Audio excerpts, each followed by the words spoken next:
आपका स्वागत है। नमस्कार, मैं हूं अनिल सिंघवी।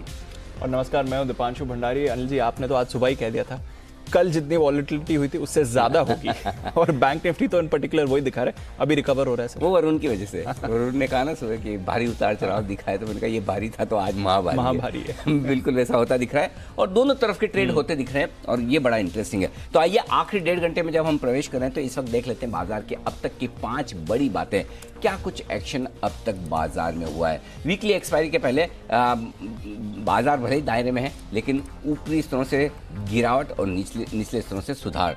जैसे आप देखना चाहें, half glass full, half glass empty, दोनों ही तरफ का ट्रेड आपको आता हुआ नजर आएगा। ये है आपके लिए अब तक का कारोबार।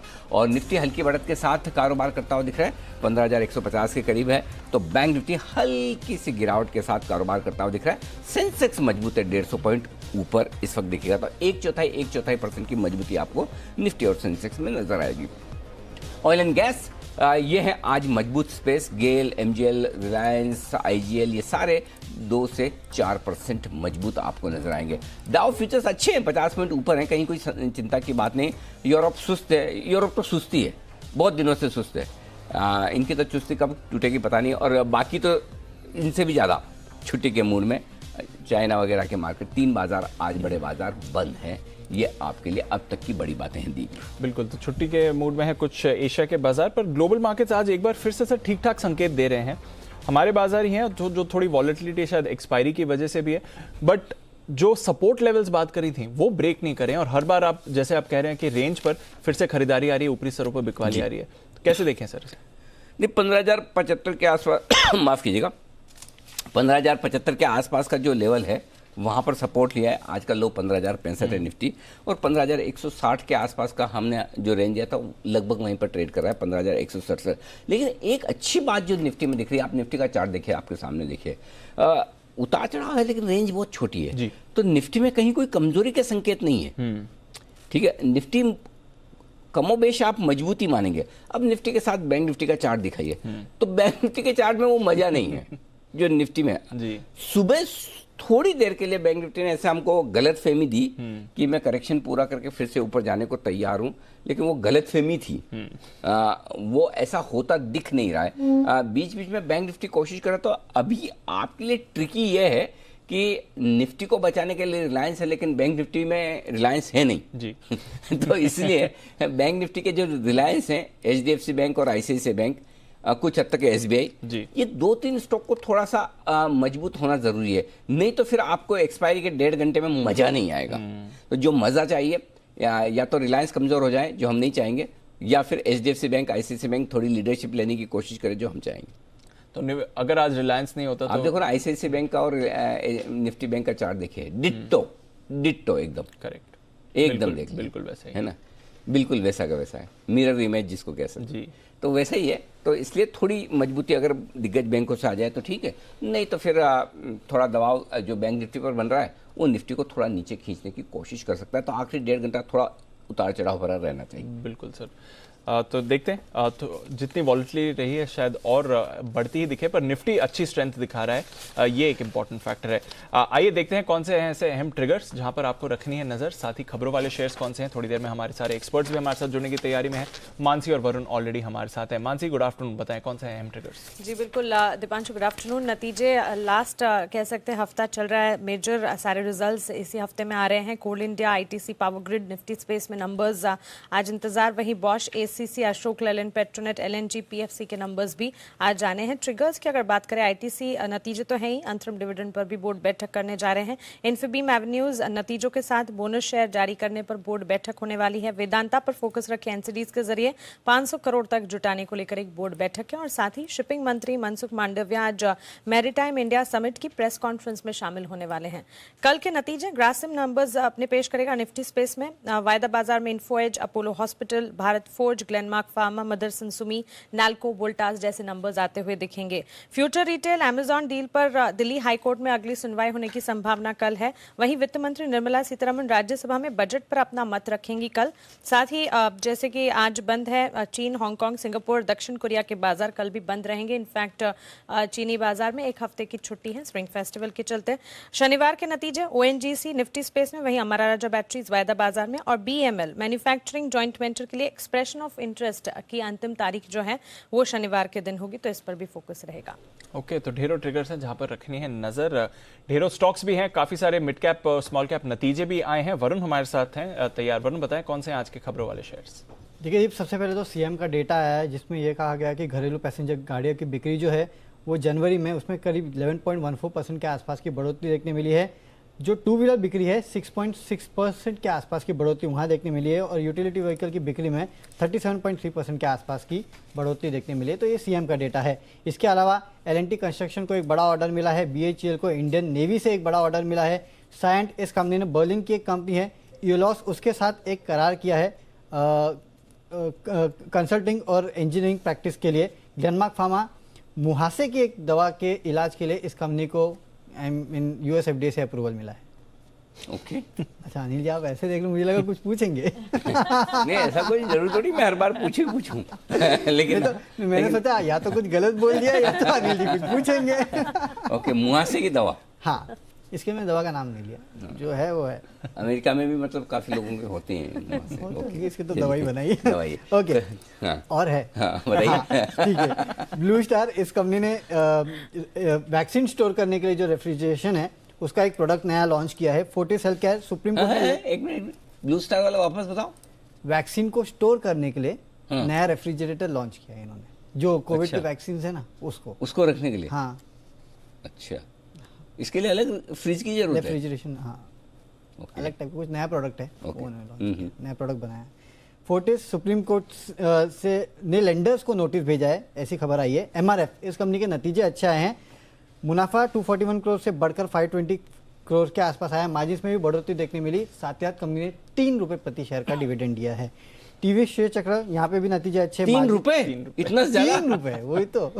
इतना ज्यादा एमआरएफ? हाँ, इसके ऊपर एक जोक भी चल रहा था। दीप, क्या था वो? हाँ सर, 2-3 जोक चल रहे थे। एक तो अमिताभ बच्चन का कौन बनेगा करोड़पति का था, क्या करेंगे इतनी धनराशि के साथ। दूसरा है एमआरएफ ट्रेड करने जाओ तो इससे ज्यादा डिफरेंस तो बिड आस्क प्राइस में ही आ जाता है जितना ये डिविडेंड दे रहे हैं। हाँ, वो वैसे था ना, वो अमिताभ की मूवी नहीं आती शराबी? हाँ, उसमें था आज उतनी मैं बची है मैं खाने में जितनी कभी हम छोड़ दिया करते थे पैमाने में। तो ये 3 रुपए मतलब वो कहते हैं कि पान मसाले जितना भी खर्चा है। ठीक है। ओके, आगे टीवीएस शेयर चक्र, यहाँ पे भी नतीजे अच्छे। मार्जिन मुनाफे दोनों में अच्छी खासी बढ़ोतरी देखने मिली है। ग्रेफाइट इंडिया घाटे से मुनाफे में आई है।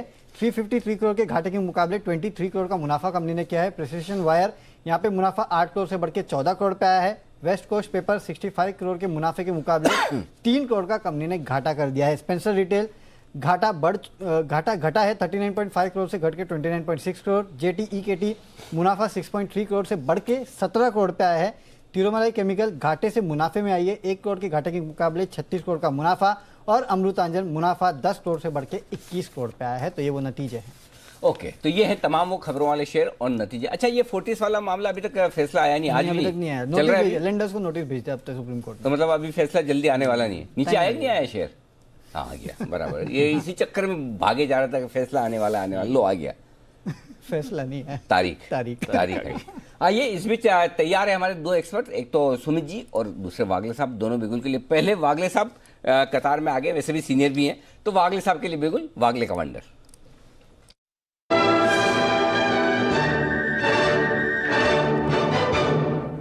जी वागले साहब, बताएं सर। आफ्टरनून अनिल जी, आफ्टरनून दीपांशु।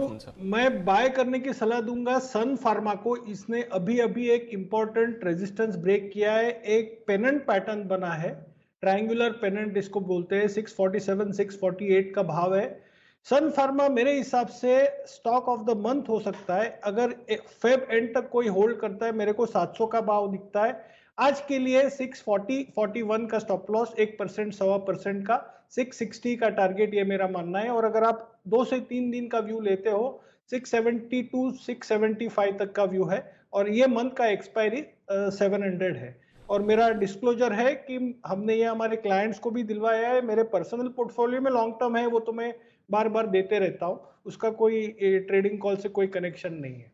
बिल्कुल, तो वागले साहब के खुद के पोर्टफोलियो में है, उन्होंने क्लाइंट्स को भी रेकमेंड करा है और आपको भी रेकमेंड कर रहे हैं। नजर रखिए, सन फार्मा बड़े टारगेट्स आ सकते हैं पोजिशनल बेसिस पर। फिलहाल 660, 672, 675 के टारगेट्स के लिए यहां पर आप कर सकते हैं खरीदारी।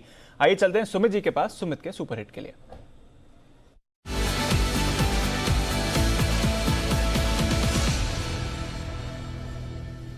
गुड आफ्टरनून सुमित जी, बताएं sir. Good afternoon Deepanshu, shipping से रिलेटेड स्टॉक्स में मोमेंटम अभी देखने को मिल रहा है और यहाँ पे जो स्टॉक रडार पे आया है उसका भाव चल रहा है 86 रुपीज 87 रुपीज के पास। स्टॉक का नाम है SCI, shipping corporation of India, SCI जिसका सिंबल है।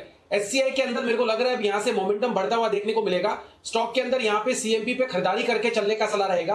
स्टॉक के अंदर एक अच्छा प्राइस एक्शन डेवलप हो रहा है और वॉल्यूम्स के साथ ये मूव आ रहा है। लास्ट 3 दिनों के हाई ब्रेक हो रहे हैं, तो मेरे को लग रहा है कि 83 रुपीज 50 पैसे के स्टॉप लॉस से SCI के अंदर खरीदारी करें और 1 से 2 दिनों के अंदर स्टॉक में ऊपर में 92 रुपए से लेके 98 रुपए तक का मूव देखने को मिल सकता है। 92 का पहला टारगेट है, वो लेवल ब्रेक होता है, उसके ऊपर क्लोजिंग देता है तो 98 रुपए तक का मूव SCI में देखने को मिल सकता है। बिल्कुल, शिपिंग कॉर्पोरेशन पर रखिए नजर। एक तो डाइवेस्टमेंट प्ले है ही, साथ ही नतीजे आए थे इनके थोड़े कमजोर रहे नतीजे, पर मैनेजमेंट हमारे साथ जुड़ी थी आज 12 बजे कॉर्पोरेट रेडार में और उन्होंने काफी पॉजिटिव कमेंट्री दी है आगे की ग्रोथ लेकर, स्पेशली जिस तरह से कंटेनर मूवमेंट के प्राइसेस बढ़ रहे हैं और वो एक्सपेक्ट भी कर रहे हैं कि बाकी जो उनके क्रूड टैंकर मूवमेंट है उसमें भी एक आगे जाकर सुधार आ सकता है। तो शिपिंग कॉर्पोरेशन पर रखिए नजर, ये स्टॉक अच्छे आपको गेंस दे सकता है आने वाले समय में। सन फार्मा जिस पर अभी वागले साहब ने बात करी थी, अब गेंस और बढ़ते हुए दिख रहा है, 3% ऊपर है, 650 का लेवल इस काउंटर ने अभी क्रॉस किया है। पीरामल एंटरप्राइजेज में एक बार फिर से खरीदारी आती हुई दिख रही है। पिछले 3-4 दिनों से स्टॉक एक्टिव है, 1600 के लेवल से अब 1650 पर भी आ गया है। एक बार इस पर भी राय ले लेते हैं। श्रीकांत जी भी हमारे साथ जुड़ रहे हैं। श्रीकांत जी, पीरामल श्रीकांत जी जुड़ने वाले हैं। सिमी जी से एक बार राय ले लेता हूं। सिमी जी, पीरामल एंटरप्राइजेज बताएं मैम, ट्रेड बन रहा है इस पर? दीपांशु, चार्ट काफी स्ट्रांग है। 1650 का लेवल वॉच करना पड़ेगा। 1650 क्रॉस करके ये स्टॉक 15 मिनट सस्टेन करेगा तो एक फ्रेश ब्रेकआउट देखने को मिलेगा और नेक्स्ट टारगेट हो सकता है 1700 के आसपास ही होना चाहिए। तो अभी 1645-40 के आसपास है, तो मुझे लगता है कि 1650 के ऊपर फ्रेश बाई मैं सजेस्ट करूंगी। 1700 से 1720 का टारगेट देखने को मिलना चाहिए। एक मैसिव ब्रेकआउट आ रहा है जो लास्ट जुलाई अगस्त का हाई को क्रॉस करेगा। अगर 1650 के ऊपर जाके ये 15 मिनट सस्टेन करता है तो 50-60 रुपया का रैली तो आता है इसमें। ओके, तो 50-60 रुपए की और मूव यहां से आ सकती है।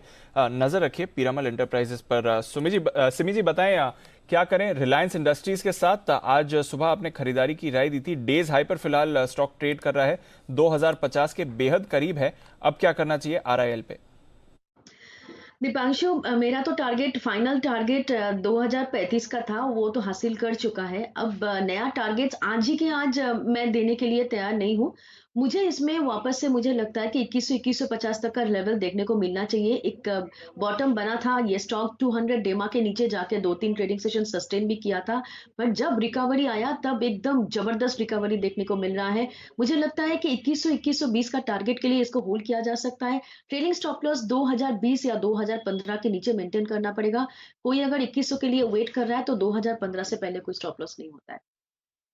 2015 से पहले कोई स्टॉप लॉस नहीं है इस पर रिलायंस अब 2100 की तरफ अपनी नज़र बनाते हुए, तो ध्यान रखें इस काउंटर का, अच्छी तेज़ी के रुझान यहाँ पर आते हुए दिख रहे हैं। ढेरों और स्टॉक्स हैं जहाँ पर अच्छी तेज़ी बन रही है। हिंडाल्को नए लाइफ हाई पर ये काउंटर ट्रेड कर रहा है और सुबह से ही काफ़ी एक्टिव है हिंडाल्को का चार्ट इस समय। यहाँ पर भी एक बार राय ले लें सुमित जी से। सुमित जी, हिंडाल्को 300 के पार जाते हुए देखते हैं?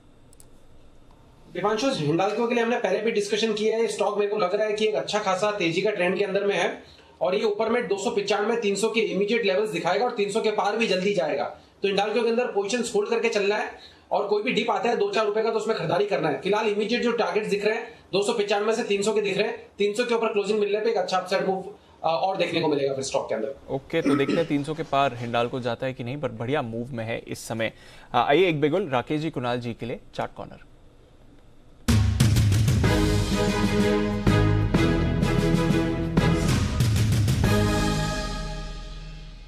कुणाल जी, राकेश जी का फीड थोड़ा डाउन हो गया है सर, तो आप ही कॉल दे दें। चार्ट कॉर्नर में क्या चुना है आपने?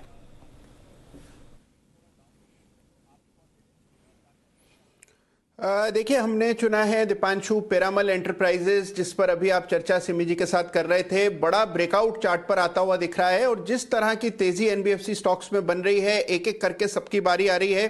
पीएल लगातार पिछले 8-10 सत्रों से लगातार धीरे धीरे करके बढ़ रहा है, लेकिन अब स्टॉक ने 1620 रुपए के एक बड़ी रेजिस्टेंस को पार करके बड़ा ब्रेकआउट दिया है। तो PL not to be missed है, मौजूदा स्तरों पर बाय करके चलें। 1629 पर 1629 पर स्टॉप लॉस रखे मैं फ्यूचर्स के लेवल दे रहा हूं। पहला टारगेट 1700 रुपए का 1700 का 1710 रुपए का 1710 का और दूसरा टारगेट 1735 रुपए का होगा। तो 1735 के टारगेट के लिए पीईएल में खरीदारी कराएं। ओके, पीईएल पीरामल एंटरप्राइजेज, यहां पर आप करके चलें खरीदारी। 1700 के पार जाने की तैयारी में काउंटर बनते हुए दिख रहा है। इस बीच एक और स्टॉक जहां पर अच्छी मूव आ रही है, आईईएक्स, इंडियन एनर्जी एक्सचेंज। कुछ दिनों पहले हमने मैनेजमेंट से बात करी थी, आज देखिए 12% की तेजी ये काउंटर दिखा रहा है और जैन साहब की लिस्ट में भी फीचर करता है। जैन साहब, एनर्जी एक्सचेंज का कारोबार तो अच्छा कर ही रहा है। जो उन्होंने पिछले साल गैस एक्सचेंज शुरू करी थी, वहां पर भी अच्छा रिस्पॉन्स मिल रहा है और दिग्गज गैस कंपनीज और साथ ही एक्सचेंजेस अब इनके गैस का एक्सचेंज कारोबार में हिस्सेदारी भी खरीद रही हैं। आईईएक्स पर क्या राय बनाए सर? नहीं, बिल्कुल, ये अभी भी सस्ता लगता है मुझे। जिस तरीके की मोनोपोली है और जो ये न्यूज थी कि इन्होंने स्टेक बेची और ऐसे और भी आगे बेचेंगे, क्योंकि यहाँ देखिए इनके कई रेगुलेशंस रहते हैं, उसके हिसाब से भी इनको लाना पड़ता है। और दूसरा, एमसीएक्स पे भी इलेक्ट्रिसिटी की ट्रेडिंग स्टार्ट हो रही है और यहाँ से लोग स्पॉट प्राइस लेंगे। सो ओवरऑल बहुत जबरदस्त मैं बुलिश हुई स्टॉक पे और मुझे पूरा exchange ecosystem as a business looks very good, क्योंकि प्लेटफॉर्म बेस्ड अगर नॉन एक्सचेंज जो कंपनियां लिस्टेड है उनकी पी मल्टीपल्स को देखे और यहाँ पी मल्टीपल्स देखे तो मुझे बहुत अभी भी सस्ता लगता है और जबरदस्त है। मतलब मार्केट शेयर इसका अल्टीमेट है, सो ऑलमोस्ट नियर मोनोपोली है। सो मुझे लगता है कि स्टॉक में बिल्कुल निवेशित रहें और भी आगे आने वाले दिनों में रिटर्न्स मिलेंगे। सो बाय और डिक्लाइंस की रणनीति अपनानी चाहिए। ओके, तो बाय ऑन डिक्लाइंस की रणनीति अपनाकर चले। आईईएक्स, इंडियन एनर्जी एक्सचेंज, ये देखिए दमदार मूव आपको इस समय ट्रेड में दिखा रहा है। पर एक और स्टॉक जहां पर दमदार एक्शन आते हुए दिख रहा है, जेबी केमिकल्स। हमने नतीजे आएंगे कमाई कराएंगे में भी इसके बारे में चर्चा करी थी। जब से इसके बारे में बात करी थी तब से देखिए स्टॉक में लगभग 20% या उससे ज्यादा की तेजी आ चुकी है। एक बार सुमित जी, जेबी केमिकल्स का चार्ट देखकर बताएं क्या है इंपॉर्टेंट लेवल्स इसके लिए? जेबी केमिकल के अंदर बहुत बढ़िया मूव देखने को मिल रहा है। सुबह भी ये स्टॉक हमने डिस्कस किया था, हमारे डिस्कशन पे आया था ये स्टॉक, और अब ये स्टॉक यहाँ से और ऊपर का मूव दिखाने को तैयार है। एक अच्छे खासे साइडवेज का इसने ब्रेकआउट दिखाया है। स्टॉक के अंदर नीचे में जो सपोर्ट है 1150 1160 के आसपास का है और ऊपर में मेरे को लग रहा है 1240 1250 तक के लेवल जल्दी इमीडिएटली शॉर्ट टर्म में देखने को मिलेंगे। हो सकता है इसी मूव के अंदर ये 1300 रुपए तक का मूव भी दिखा दे। तो ये है जेबी केमिकल, और जेबी केमिकल भी वो स्टॉक है जो आपको बताया गया था नतीजे आएंगे कमाई कराएंगे, और आप देखिए कितने तगड़े रिजल्ट्स आए इसके। और एक और स्टॉक जो आज सुबह आपको बताया गया है जिसके नतीजे आने वाले हैं कल, सद्भाव इंजीनियरिंग। कल ही आने वाले हैं कुशल, या आज आने कल आने वाले सद्भाव इंजीनियरिंग 20% ऊपर। सुबह आपने बताया था अच्छे नतीजे आएंगे। yes, अब आपको पता चला मैंने क्यों बोला था बंद मत करो चालू रखो। ये लास्ट था नहीं, आगे भी है 20%। ना भाव नहीं, मैं स्टॉक प्राइस नहीं, ये नतीजे आएंगे कमाई कराएंगे मैं लास्ट स्टॉक है। और भी कुछ है? और भी है सर। हाँ, अब जोश नया जोश आ गया ना। अच्छा हो गया कुशल ने उस दिन बोला कि ये आखिरी स्टॉक है इस सीरीज का। उसके बाद 4 स्टॉक 5 और आ गए, राइट? यस। और सब देखिए सुपर हिट है। तो देखिए मैं इसलिए बोल रहा हूँ कि अच्छा एक और कैंप्स वो लाइए जरा। ये कमाल है रिसर्च का, जो क्वालिटी रिसर्च हमारी टीम आपको निकाल कर दे रही है। देखिए 5% कैंप्स ऊपर है। तो सद्भाव देख लें, जेबी केमिकल, और राइट फ्रॉम हिंदुस्तान जिंक। और हिंदुस्तान जिंक चलिए कैंप्स और सद्भाव में तो पता है कि बड़ी मेहनत लगती है, आसानी से कोई निकाल नहीं पाता कि रिजल्ट से। हिंदुस्तान जिंक तो फिर भी चलिए मान सकते हैं कि काफ़ी ब्रोकरेजेस मिल जाती है, फिर भी कितनों को पता है कि हिंदुस्तान जिंक 15% 20% बढ़ जाएगा रिजल्ट पे। तो ये हमारी टीम आपके लिए मेहनत करके ये अच्छी क्वालिटी रिसर्च देने की कोशिश कर रही है। आई एम श्योर कि आपको फ़ायदा हो रहा होगा। देखिए आज सुबह सद्भाव इंजीनियरिंग बताया गया, रिजल्ट से पहले 20% ऊपर है। और सुबह मेरे ख्याल से सद्भाव इंजीनियरिंग पर किसने राय दी थी? सुमित जी ने दी थी या कुणाल जी ने, मुझे याद नहीं आ रहा। सुमित जी शायद आप ही ने राय दी थी जहां तक मेरा ख्याल है, राइट? सद्भाव के ऊपर अनिल जी? हाँ जी, शायद कुणाल जी से पूछा था आपने। अच्छा कुणाल जी सद्भाव 20%, आपने कहा भी चार्ट पर मजबूत है, अब इतना मजबूत है?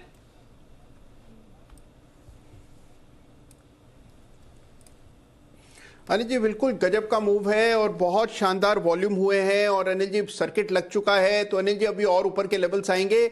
जिन्होंने अनिल जी सुबह दमदार रिसर्च सुन करके खरीदारी की, होल्ड करने की मेरी राय है अनिल जी। अभी तो इसमें एक फ्रेश ब्रेकआउट हुआ है और ये जो ब्रेकआउट है ये 72 रुपए का लेवल मैंने दिया था उसको भी पार करके अनिल जी बंद दे रहा है, तो अनिल जी इसमें बहुत संभावना है कि आपको 80 रुपए तक के लेवल्स देखने को मिलेंगे। 80 के लेवल्स अब तैयार हो जाइए सद्भाव इंजीनियरिंग के लिए। तो हम जैसे आपको बता रहे थे नतीजे आएंगे, कमाई कराएंगे। जेबी केमिकल्स उसने शानदार नतीजे पेश किए और नतीजे के बाद भी दमदार रैली है, और सद्भाव यहां पर नतीजों से पहले आप सर्किट लगते हुए देख रहे हैं, वो भी 20% का। बढ़िया उछाल है, काफी सारे और नतीजे आने वाले हैं जहां पर नजर है। आइए देख लेते हैं एसीसी, इसके नतीजे कैसे रह सकते हैं। मानसी हमारे साथ तैयार है। मानसी बताइए। बिल्कुल दीपांशु, एसीसी के नतीजे अच्छे आ सकते हैं, खासतौर से इनके मार्जिन्स और मुनाफे के फ्रंट पर नंबर्स काफ़ी मजबूत आते हुए दिखेंगे। मुनाफा करीब 47% बढ़ने का अनुमान हम लगाकर चल रहे हैं, वहीं मार्जिन्स 13% से 16% तक जाते हुए दिख सकते हैं। वॉल्यूम्स में करीब 23.5% की बढ़त का अनुमान तिमाही आधार पर लगा रहे हैं। वहीं उत्तर और पूर्व में अच्छी मांग पिछले दिनों देखने को मिली है, जिसका सीधा असर और पॉजिटिव इम्पैक्ट नतीजों पर पड़ता हुआ दिखेगा। उत्पादन खर्च में 0.7% की बढ़त का अनुमान है। वहीं पेटकोक की कीमत में बढ़त से कुछ हद तक कह सकते कि उत्पादन खर्च जो है वो बढ़ रहा है, इसके पीछे की वजह वही है। और वॉल्यूम्स में बढ़त से कामकाजी मुनाफे और मुनाफे को काफी हद तक फायदा मिलेगा। मुनाफा करीब 47 से 48% बढ़ता हुआ दिख सकता है और कामकाजी मुनाफे में भी करीब 27% की बढ़त का अनुमान है। 8.6% कंपनी की बिक्री भी बढ़ती हुई दिख सकती है। तो एसीसी के नंबर्स पॉजिटिव आते हुए दिखेंगे हम। ओके, एसीसी के नंबर्स पॉजिटिव रहने वाले हैं, नजर रखिए इस काउंटर पर। जैन साहब, सीमेंट स्टॉक्स ज्यादातर करके अच्छे नंबर्स ही आए हैं पिछले 2-3 दिनों में। ये जो कुछ mid cap companies, ACC of course mid cap श्रेणी में कहीं से भी नहीं आता, बट जो कुछ रीसेंट मिड कैप कंपनीज के नंबर्स हैं उन्होंने डिसअपॉइंट करा है। क्या अप्रोच रखनी चाहिए फिलहाल जैन साहब सीमेंट स्टॉक्स के लिए? ये डिप है जो मौका है खरीदारी का? यस बिल्कुल, देखिए मौका है, लेना ही चाहिए। और मुझे लगता है कि देखिए जो इंफ्रा के ऊपर पुश है उसका एक बहुत बड़ा सरोगेट प्लेस सीमेंट सेक्टर है, क्योंकि देखिए इंफ्रा में कंपनीज की बैलेंस शीट्स में अभी भी बहुत डेट्स रहती है, बट सीमेंट स्टॉक्स जो है सब में बहुत वैल्यू है और जबरदस्त डिमांड भी बढ़ रही है, सेल्स वगैरह बढ़ रही है। और मुझे ऐसा लगता है कि जो भी सीमेंट स्टॉक्स हमने बोली वो जैन साहब के जैन सीरीज में और ओवरऑल हमारे सारे एनालिस्ट ने ही बहुत अच्छे अच्छे स्टॉक्स बताए हैं।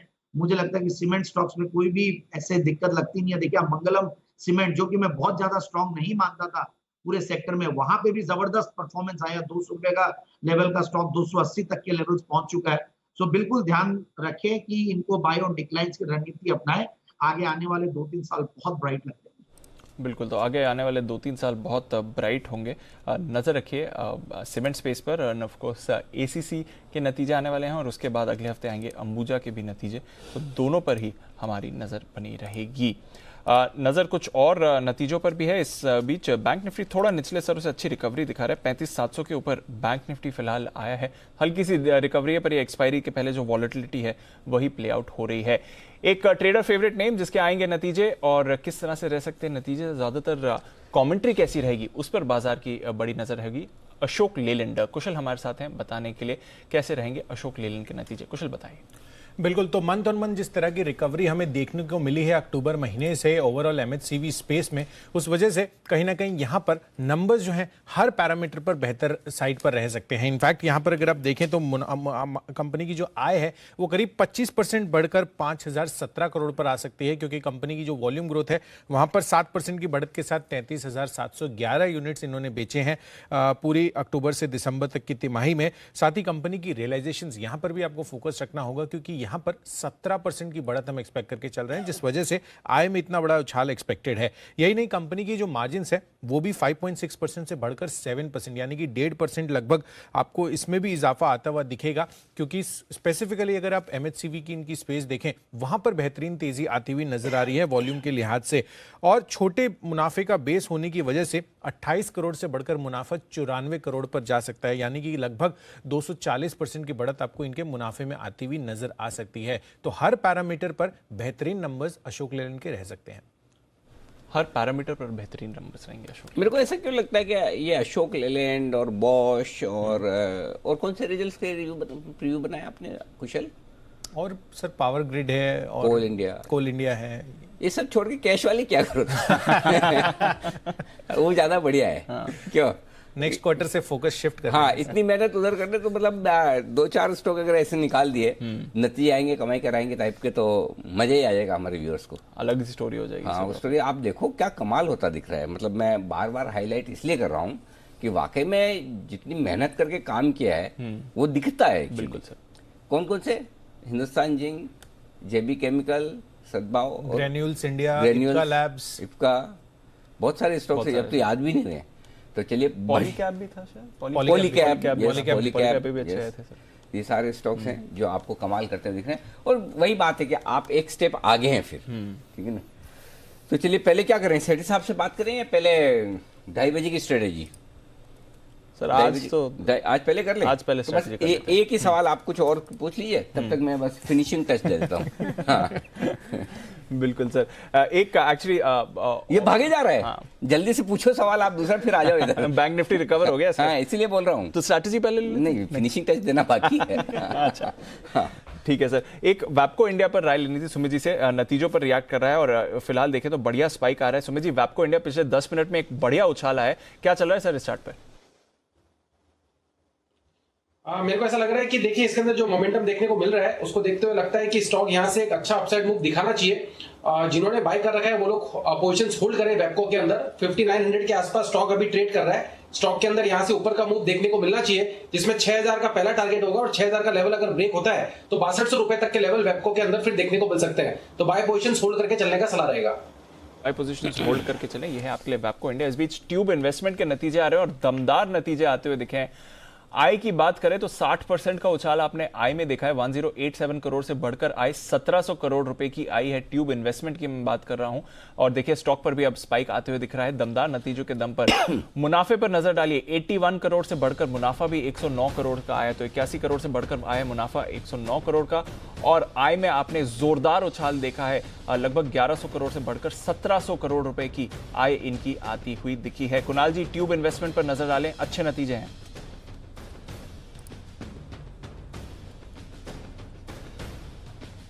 देखिए चार्ट भी ज़बरदस्त है दीपांशु, लगातार स्टॉक आउट परफॉर्म कर रहा है निफ्टी को, सारे इंडाइसेस को, और इसमें हायर बॉटम्स बनते हुए चल रहे हैं। इस स्टॉक में दीपांशु मुझे लगता है कि नतीजों के हिसाब से ट्रेडिंग की मेरी राय नहीं है, लेकिन जिनके पास पोजीशन है बिल्कुल बने रहें। ये स्टॉक आपको नए कीर्तिमान बनाता हुआ दिखेगा, 4 डिजिट्स में भी ट्रेड करेगा, तो जिनके पास है बने रहें और एक trailing stop loss positional basis पर 865 पर रखें, होल्ड करने की मेरी राय। ओके, तो 865 पर ट्रेलिंग स्टॉप लॉस रखें और होल्ड करके चलें, ये है आपके लिए ट्यूब इन्वेस्टमेंट। बढ़िया मूव यहां पर आती हुई दिख रही है। कामकाजी मुनाफा 132 करोड़ से बढ़कर 230 करोड़ रुपए का आया है, तो बहुत ही शानदार नतीजे ट्यूब इन्वेस्टमेंट के आते हुए। चलते हैं अनिल जी के पास और जान लेते हैं स्ट्रैटेजी क्या है।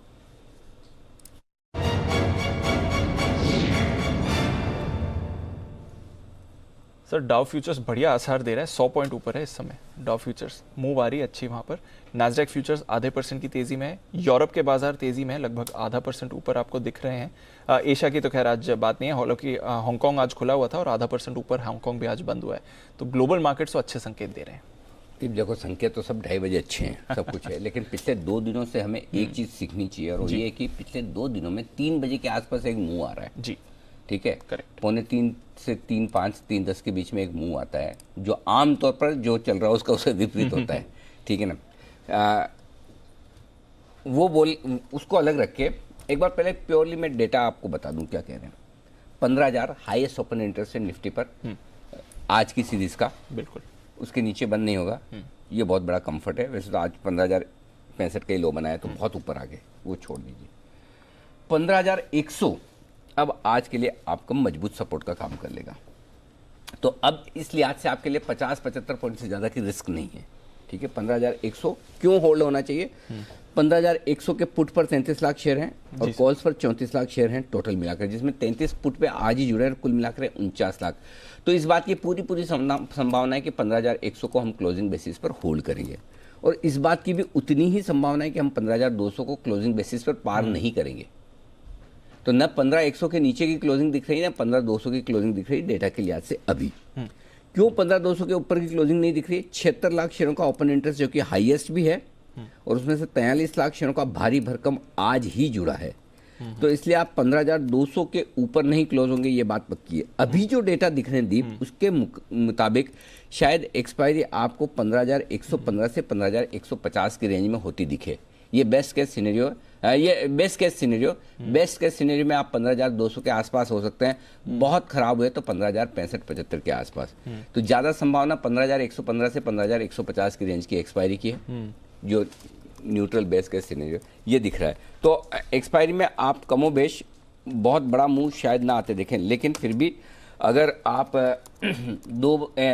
3:05 के पहले अगर 15,200 को पार करके टिक जाएं तो फिर आज नया हाई बना देंगे। आज ही नया, आज ही ये इंटरेस्टिंग लाइन है। इंटरेस्टिंग। अगर 3:05 के पहले 15,200 आप पार करके टिक जाते हैं, क्योंकि 15 और वो मैं क्यों कह रहा हूँ, 15,200 पर 76 लाख शेयर, 15,150 पे 42 लाख शेयर, 15,100 पर 34 लाख शेयर, तब आपके 2 करोड़ से ज़्यादा शेयर कॉल राइटर्स ऐसे होंगे जो 15,200 के ऊपर शॉर्ट हो जाएंगे आज की एक्सपायरी वाले जी।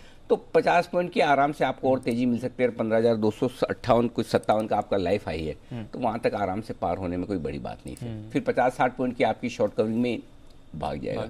बट अभी के डेटा के हिसाब से मुझे लगता है 15,200 शायद ना पार हो। फिर भी यू नेवर नो, क्योंकि डाउ मजबूत हो रहा है, शॉर्ट कवरिंग का फोकस है, मार्केट हल्का हो चुका है। कल 1:30 के पुट कॉल रेशियो पर थे, तो भाग जाए, भाग भी जाए। सो पहली चीज तो ये कि आपको डरना नहीं है, जो सुबह से मैं कह रहा हूँ, कल भी यही कह रहे थे कि डरिए मत, घबराइए मत, कुछ नहीं है, मार्केट कहीं नहीं जा रहा, हल्का फुल्का करेक्शन चलता रहेगा। जब सुस्ती हो तो बड़े वाले ट्रेंड को देखिए, आ गए, रिज्यूम कर रहे हैं वापस, तो चिंता की कहीं कोई बात है नहीं। पहली चीज ये, इसलिए आप अपने स्टॉप लॉस को ट्रेल करते चलें। फिलहाल 15,100 15,200 ये रेंज को रखिए। अब आइए बैंक निफ्टी। बैंक निफ्टी में भी 36,000 के ऊपर जाएगा इसके चांस कम है, लग नहीं रहा जी। तो अपसाइड बैंक निफ्टी में जो साफ दिख रही है 36,000, क्योंकि 25 लाख शेयर वहां पर हैं और हल्का आपके लिए सपोर्ट आ रहा है 35,500 का। तो बचे हुए समय में आप 35,500 के नीचे बंद नहीं होंगे और 36,000 के ऊपर नहीं निकलेंगे, ये सिंपल है। बैंक और बीचों बीच में सेम वही है, निफ्टी में भी 15,100 15,200 बीचों बीच में, बैंक निफ्टी में भी 35,500 36,000 बीचों बीच में। तो आराम से रखिए, कोई मत करिए ट्रेड, शांति से बैठिए। ओके, तो ये है आपके लिए रिकवरी प्ले आउट हो रही है। चिंता की बात नहीं है जिस तरह से बाजार का एक्शन है। इस बीच ढेरों कॉल्स तैयार हैं, सेठी साहब भी हमारे साथ तैयार हैं, सिमी जी को भी कॉल देना है। एक बार जस्ट एनसीसी के नंबर्स हाईलाइट कर देते हैं, क्योंकि ये काफी एक्टिव रहा स्टॉक, थोड़ा अब मुनाफा वसूली दिखा रहा है नंबर्स के बेसिस पर। आय कम होकर आई है, 2283 करोड़ से घटकर 2150 करोड़ की आय आई है। एक्सपेक्टेड था कि इस क्वार्टर्स में थोड़े स्पीड बम्प्स आ सकते हैं, जो आपको थोड़े आते हुए दिख रहे हैं। कामकाजी मुनाफा भी 364 करोड़ से घटकर 255 करोड़ का आया है। तो यह है आपके लिए एनसीसी के नतीजे। मार्जिन स्टेबल रहे हैं, 12% से 11.5% से बढ़कर बल्कि 12% के मार्जिन आए हैं। तो हालांकि कामकाजी मुनाफा घटा है, पर आपने देखा है कि मार्जिन में थोड़ा सा सुधार हुआ है। पर आइए स्वागत करते हैं सेठी साहब का उनके शॉर्ट टर्म पिक्स के लिए।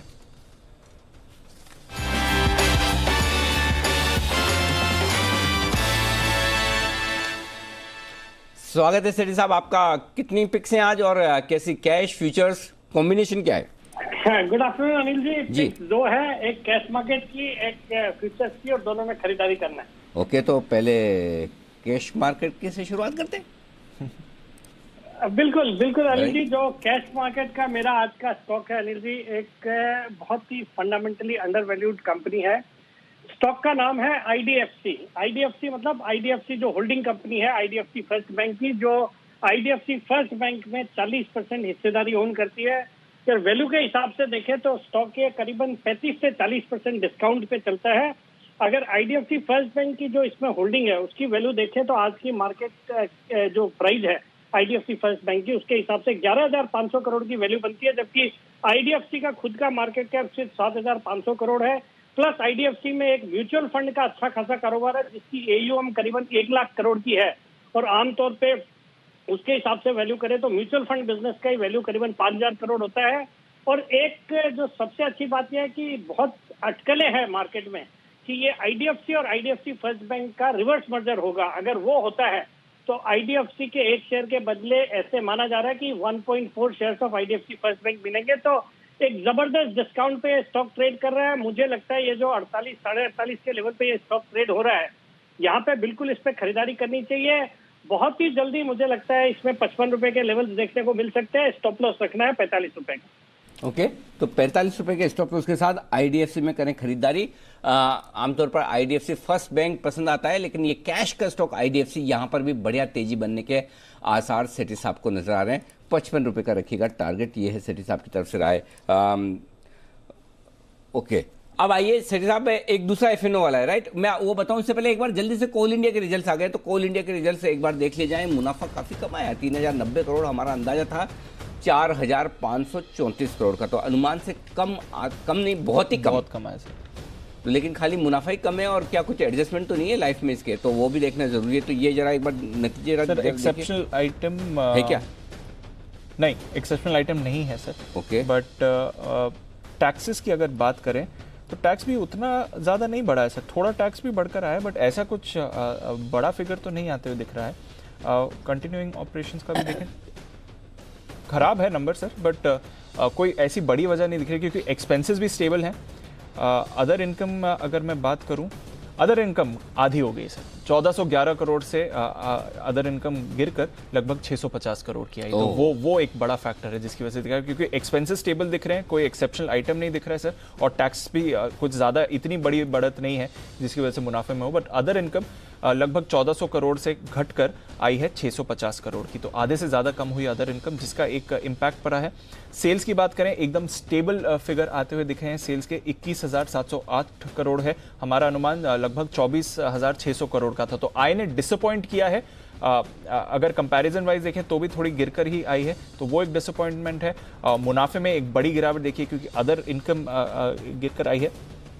और टोटल अगर आप रेवेन्यू फ्रॉम ऑपरेशन देखें तो वो भी 23,700 करोड़ के आए हैं, जो कि अगेन अनुमान से थोड़े कम हैं। तो अनुमान से कमजोर नतीजे हैं सर, और उसका आप इम्पैक्ट अभी देख रहे हैं। स्पेशली जो मुनाफे का फिगर है वो तो एक बड़ा ड्रॉप दिखाई रहा है, और इसलिए आप देखिए आप स्टॉक पर भी अब रिएक्शन आते हुए देख रहे हैं। एक बार जरा राय ले लेते हैं कोल इंडिया की चार्ट्स पर। कुणाल जी, नतीजों ने तो थोड़ा डिसअपॉइंट किया है, थोड़े और नंबर्स का वेट करते हैं, पर तब तक जरा चार्ट बताएं कोल इंडिया की।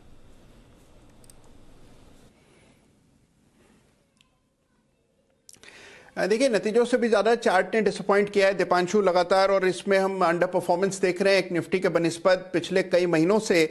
आज एक फ्रेश ब्रेकडाउन चार्ट पर आता हुआ दिख रहा है, और मुझे लगता है कि देखिए, अगर आज ये स्टॉक 137 के नीचे बंद हो गया, 137 के नीचे अगर कोल इंडिया में आज बंदी आती है, तो आपको एक फ्रेश राउंड ऑफ सेलिंग देखने को मिलेगी, जिसमें 133 के लेवल्स आते हुए दिखेंगे। तो कमजोर स्ट्रक्चर है, और मुझे लगता है कि और नीचे के लेवल्स देखने को मिल सकते हैं। 137 के नीचे क्लोज आए तो एक बार लॉन्ग पोजीशन अनवाइंड करनी चाहिए।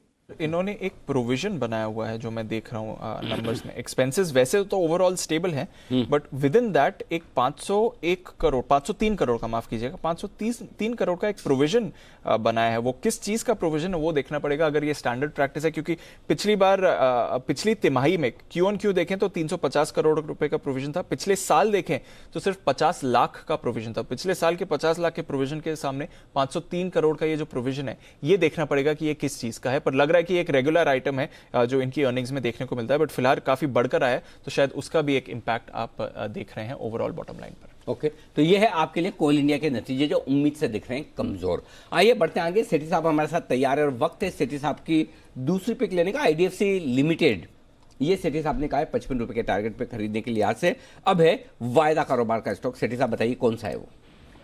बिल्कुल अनिल जी, जो आज वायदा कारोबार का स्टॉक है वो भी आपका भी पसंदीदा स्टॉक है, आपने भी रेकमेंड किया हुआ है। स्टॉक का नाम है आइडिया। यस। आइडिया में अनिल जी जिस तरह का मूव पिछले कुछ दिनों से देखा जा रहा है कि अभी 12.75 में आइडिया के फरवरी फ्यूचर्स ट्रेड कर रहे हैं, मुझे लगता है इस स्टॉक को करंट लेवल्स पे खरीदना चाहिए। मेरा बहुत ही शॉर्ट टर्म में इसमें 13.5 रुपए का टारगेट है। स्टॉप लॉस रखता है 12.40 का। अनिल जी, इस कंपनी में या इस स्टॉक में मुझे लगता है आने वाले दिनों में कुछ पॉजिटिव तो होने जा रहा है, और इसके भी इस शनिवार को 13 तारीख को बोर्ड मीटिंग है, नतीजे का अनाउंसमेंट है। हो सकता है you never know, something good could come. मुझे लगता है इस स्टॉक में, और प्योरली जिस तरह का स्क्रीन पे इसमें स्ट्रेंथ नजर आ रही है, मुझे लगता है करंट लेवल्स पे खरीदना चाहिए। 13.5 के टारगेट बिल्कुल आ सकते हैं। और हाँ अनिल जी, आज जो दोनों स्टॉक है दोनों आई लेटर से शुरू हो रहे हैं मेरे, आईडीएफसी और आइडिया। और इसी तरह का आई वाला एक और स्टॉक का मैं भूलना नहीं चाहता, उसका जिक्र करना चाहूंगा। कंपनी का नाम है इंडियन एनर्जी एक्सचेंज, IEX। कमाल करता हुआ नजर आ रहा है, 20% ऊपर है, या अभी तो थोड़ा घटा होगा तो 15% आ गया होगा। बट इस स्टॉक को दिवाली की पिक मेरी जो आईटीसी के अलावा ये स्टॉक था 205 के लेवल पर रिकमेंड करा था, 300 का टारगेट था साल भर का, जो टारगेट आज मीट हो गए हैं। और संदीप भी बैठा हुआ है पैनल पे, संदीप भी इस स्टॉक को कई बार रिकमेंड करता है और मैंने भी इस स्टॉक को कम से कम पिछले 3 महीने में 5 से 7 बार अलग अलग सेगमेंट में रिकमेंड किया है। तो कमाल के रिटर्न्स बने हैं इसमें दर्शकों के। EX और वैसे भी आई लेटर में और आइडिया में आप कह रहे कुछ बड़ी न्यूज आने की तैयारी। न्यूज वही है, फंड रेजिंग प्लान की दबी जुबान में बातें चल रही कि फंड रेजिंग प्लान बहुत जल्दी आने वाला, आएगा तो ही और शायद फरवरी के महीने में ही आएगा। नतीजे भी हैं तो शायद तभी अनाउंसमेंट भी हो जाए। नतीजे कब है, कुछ आइडिया है?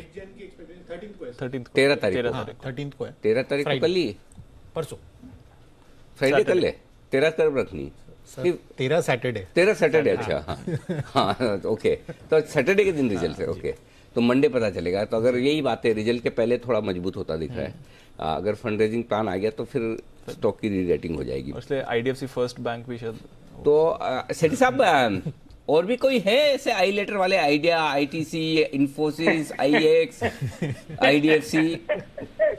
बिल्कुल अनिल जी, ये आज तो इन्फोसिस में भी वापस से खरीदने वाले लेवल आ गए हैं। मेरे से आपने निकाल लिया, इन्फोसिस भी मुझे लगता है आज वापस से खरीदना चाहिए। 1290-95 के लेवल पे जो इन्फोसिस है वो भी खरीदारी करने की सलाह है।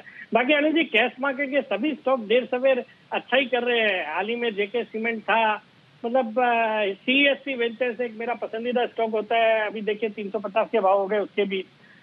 तो कैश मार्केट के स्टॉक में एक अच्छी तेजी चल रही है, बशर्ते स्टॉक की फंडामेंटल क्वालिटी अच्छी होनी चाहिए। वो थोड़ा दिन जरूर सबड्यूड हो सकता है बट अल्टीमेटली वो चलता ही है अनिल जी। तो देर सवेर कौन सा है, देर किधर है? अभी आपने बोला सवेरे चल जाता है, सिर्फ सवेरे ही है, देर किधर है सेठी साहब?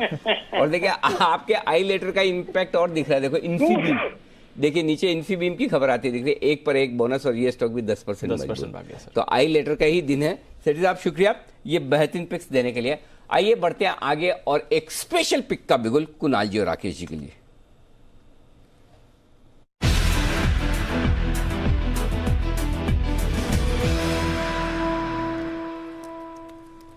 बताएं सर।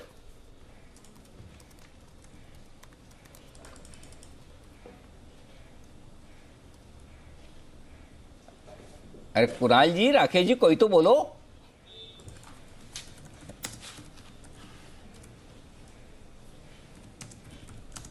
अनिल जी हमारी स्पेशल पिक है वोडाफोन आइडिया। अच्छा। वोडाफोन आइडिया जिसकी अभी अभी विकास सेठी जी चर्चा कर रहे थे, ये हमारी स्पेशल पिक है अनिल जी। बड़ा ब्रेकआउट चार्ट पर आता हुआ दिख रहा है, जबरदस्त ब्रेकआउट है।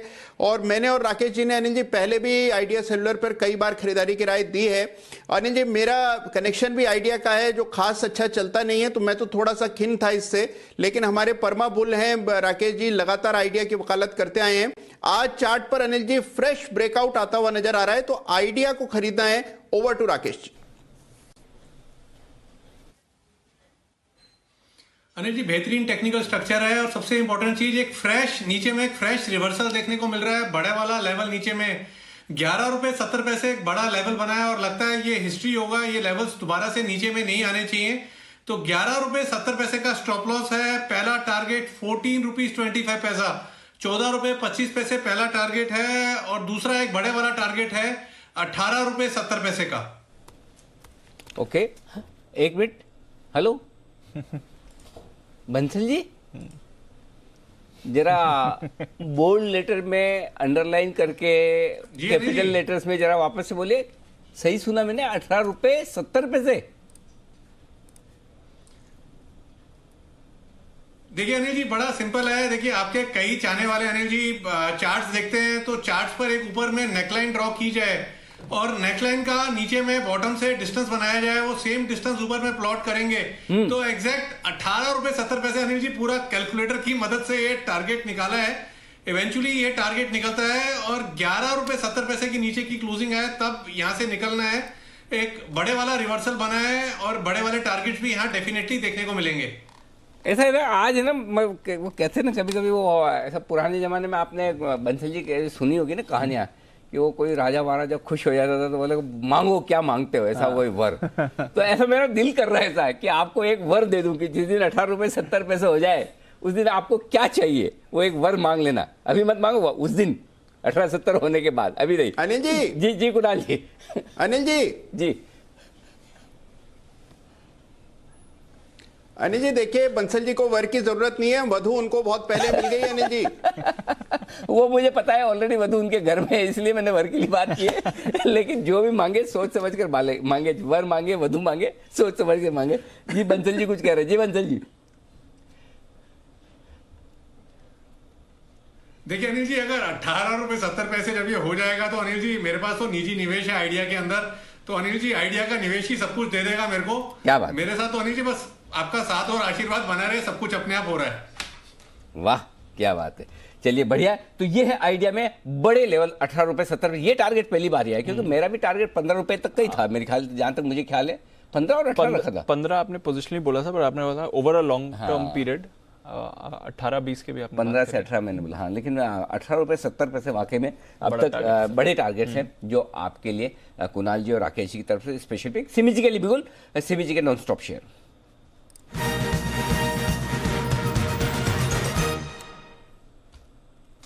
बताएं सिमी जी। अनिल जी, एक कैश का शेयर है सनटेक रियल्टी, इसमें खरीदने का सलाह होगा। 381 के आसपास है, 370 का स्टॉप लॉस मेंटेन करेंगे 1 से 2 ट्रेडिंग सेशन के लिए। पहला टारगेट होगा 394 और दूसरा होगा 410। और पोजिशनली अगर किसी को होल्ड करना है स्टॉक को 1 महीने के लिए, तो उनका स्टॉप लॉस 365 का होगा क्लोजिंग बेसिस पर। टारगेट रहेगा 425 से 440। पोजिशनल टारगेट 425 से 440 के रखे। करंट लेवल पर सनटेक रियल्टी को खरीदने का सलाह होगा। मुझे लगता है कि यह स्टॉक अभी चलेगा। एक डेली चार्ट में एक पेनन का ब्रेकआउट आया है 374 के ऊपर, ये उसके बाद ये ऊपर गया था, अभी कंसोलिडेट कर रहा है 381 82 के आसपास। मुझे लगता है कि ये चलेगा। और ओवरऑल चार्ट देखेंगे, डेली चार्ट काफी स्ट्रांग है, इंट्राडे चार्ट में भी एक बुलिश पैटर्न बना है। मुझे लगता है कि ये चलेगा सनटेक रियल्टी मेरे तरफ से। ओके, चलिए अब चलते हैं सुमित जी के पास, एक बिगुल सुमित के सुपरहिट।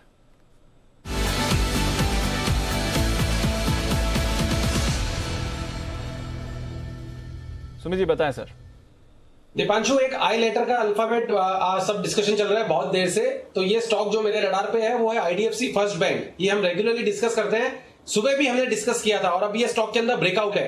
रिसेंट के हाई आईडीएफसी फर्स्ट बैंक में ब्रेक हो चुके हैं, यानी अब ये स्टॉक यहां से ऊपर का मूव दिखाने को तैयार है। 55 से 56 का इमीडिएट टारगेट होगा, और ऊपर में 58 से 60 रुपए तक के लेवल आईडीएफसी फर्स्ट बैंक में देखने को मिल सकते हैं। जिन्होंने बाय कर रखा है होल्ड करके चले। रिसेंट का हाई ब्रेक हो रहा है, अगर आज 52 के ऊपर क्लोजिंग देखने को मिलती है तो 55 से 56 के टारगेट तो बहुत जल्दी आएंगे, और फिर 58 से 60 रुपए तक के लेवल आईडीएफसी फर्स्ट बैंक में देखने को मिल सकते हैं। 50 रुपए 50 पैसे का नीचे में स्टॉप लॉस लगाना है, आईडीएफसी फर्स्ट बैंक को खरीदारी करना है। ऊपर में टारगेट 55-56 और फिर 60 रुपए तक के टारगेट आईडीएफसी फर्स्ट बैंक में देखने को मिलेंगे। ओके, तो वोडाफोन और आईडीएफसी फर्स्ट बैंक दोनों पर रखें नजर। बढ़िया तेजी यहाँ पर बनती हुई दिख रही है, पर ढेर सारे और स्टॉक्स हैं जहां पर बढ़िया तेजी बन रही है। आरवीएनएल हालांकि ठीक ठाक नतीजा है, 3700 करोड़ से बढ़कर इनकी जो आय है वो 3770 करोड़ के करीब आती हुई दिखी है। पर मुनाफे में आपने अच्छी बढ़त देखी है, ऑलमोस्ट डबल हो गया मुनाफा, जिसकी वजह से आप देख रहे हैं कि आरवीएनएल में एक बड़ा उछाल है। लुमैक्स इंडस्ट्रीज यहाँ पर आय आपने 383 करोड़ से बढ़कर 446 करोड़ की आई है, तो वो स्टॉक भी अब आपको रिएक्ट करते हुए दिख रहा है। और केएनआर कंस्ट्रक्शंस यहाँ पर देखिए तो दमदार नतीजे आते हुए दिखे हैं। आय में अच्छी बढ़त है और मुनाफा 50 करोड़ से बढ़कर 91 करोड़ का आते हुए दिख रहा है। आय में भी अगर आप देखें तो 604 करोड़ से आय बढ़कर 735 करोड़ की आई है, और केएनआर में भी एक बड़ा स्पाइक आ रहा है। कुणाल जी, केएनआर की चार्ट देखें, इन पर्टिकुलर बड़ा स्पाइक आ रहा है और नतीजे भी दमदार दिख रहे हैं। लेवल्स क्या इंपॉर्टेंट है सर?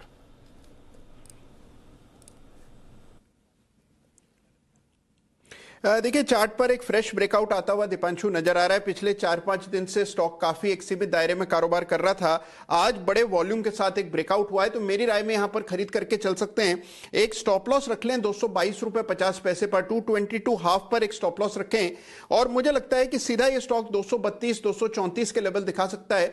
तो इन स्तरों से भी मुझे लगता है कि 5-6 रुपए की तेजी आपको इंट्राडे में देखने को मिल सकती है। बिल्कुल, तो अच्छी तेजी केएनआर कंस्ट्रक्शंस, नजर रखिए इस काउंटर पर।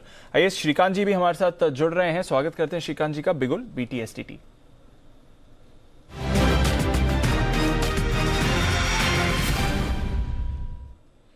गुड आफ्टरनून श्रीकांत जी, बताएं सर।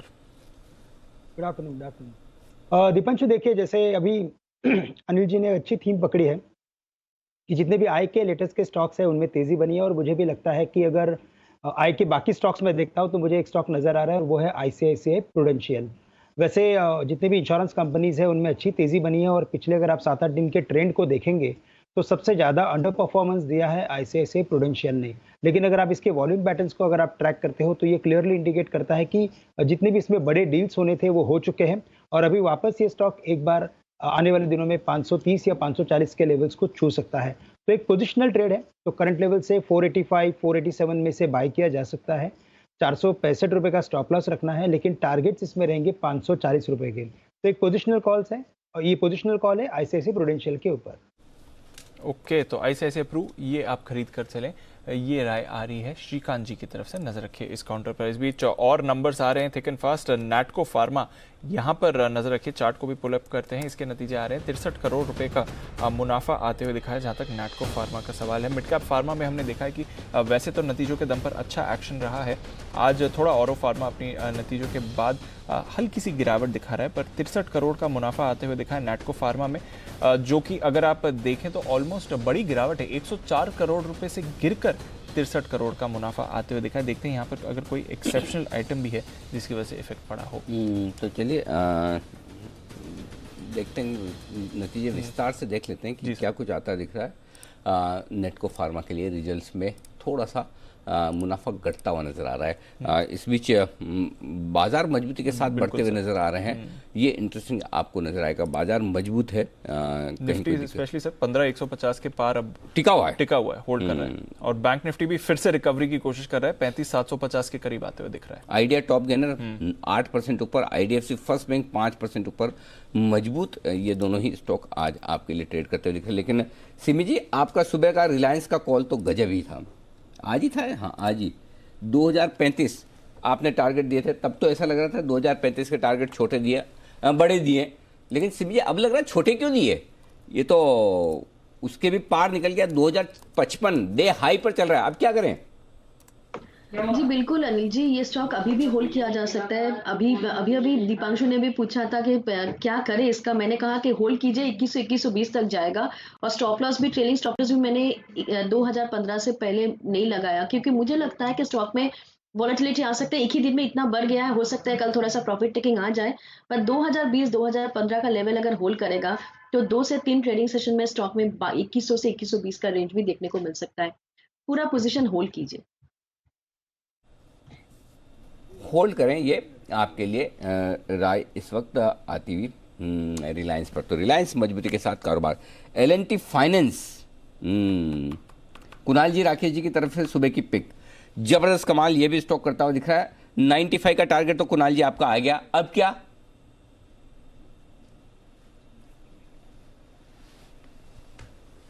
अरे जी देखिए, ऊपर के लेवल्स आएंगे, इसमें 95 रुपए की लेवल पार होने पर अब जब 95 को ये पार करेगा अनिल जी, तो आपको 99 रुपए तक की एक रैली देखने को मिलेगी। स्ट्रक्चर बहुत शानदार है, एनबीएफसी स्टॉक सारे ही मजबूत हैं, सिमेट्रिकल ट्रायंगल बना हुआ है। तो जिन्होंने भी होल्ड किया है, अगर इंट्राडे ट्रेडर हैं तो मुनाफा बांध लें, अगर थोड़ा पोजिशनल रख सकते हैं तो एक ट्रेलिंग स्टॉप लॉस रख करके होल्ड करने की राय है। 95 पार हुआ तो इसमें 99 तक की तेजी बनेगी। ठीक बात है। तो ये है आपके लिए राय इस वक्त एल&टी फाइनेंस पर। इस बीच ट्यूब इन्वेस्टमेंट ये बनाएगी इलेक्ट्रिक व्हीकल्स। अच्छा, ये भी अब एंटर कर रहे हैं। इन्होंने कौन सी अभी क्रॉम्पटन ली ना, ट्यूब इन्वेस्टमेंट नहीं ली ना, क्रॉम्पटन इलेक्ट्रिक, सीजी पावर। अच्छा, सीजी पावर तो वो मोटर्स वगैरह बनाने वाले बिजनेस में ना, तो इलेक्ट्रिक व्हीकल बनाएगी ट्यूब इन्वेस्टमेंट। वेरी गुड, बनाइए। मुरुगुप्पा ग्रुप की ये होल्डिंग कंपनी है ट्यूब इन्वेस्टमेंट, और अभी इन्होंने अधिग्रहण किया। अभी रिजल्ट्स के बाद की प्रेस रिलीज में ही आया। 3 व्हीलर, अच्छा 3 व्हीलर्स बनाएगी, ओके। 200 करोड़ की लागत से मैन्युफैक्चरिंग यूनिट, कंपनी तो बहुत बढ़िया है ना, मजबूत है कंपनी, अच्छी कंपनी है। तो ये एक तैयारी है इसकी। जैन साहब, ट्यूब इन्वेस्टमेंट कभी ट्रैक किया आपने?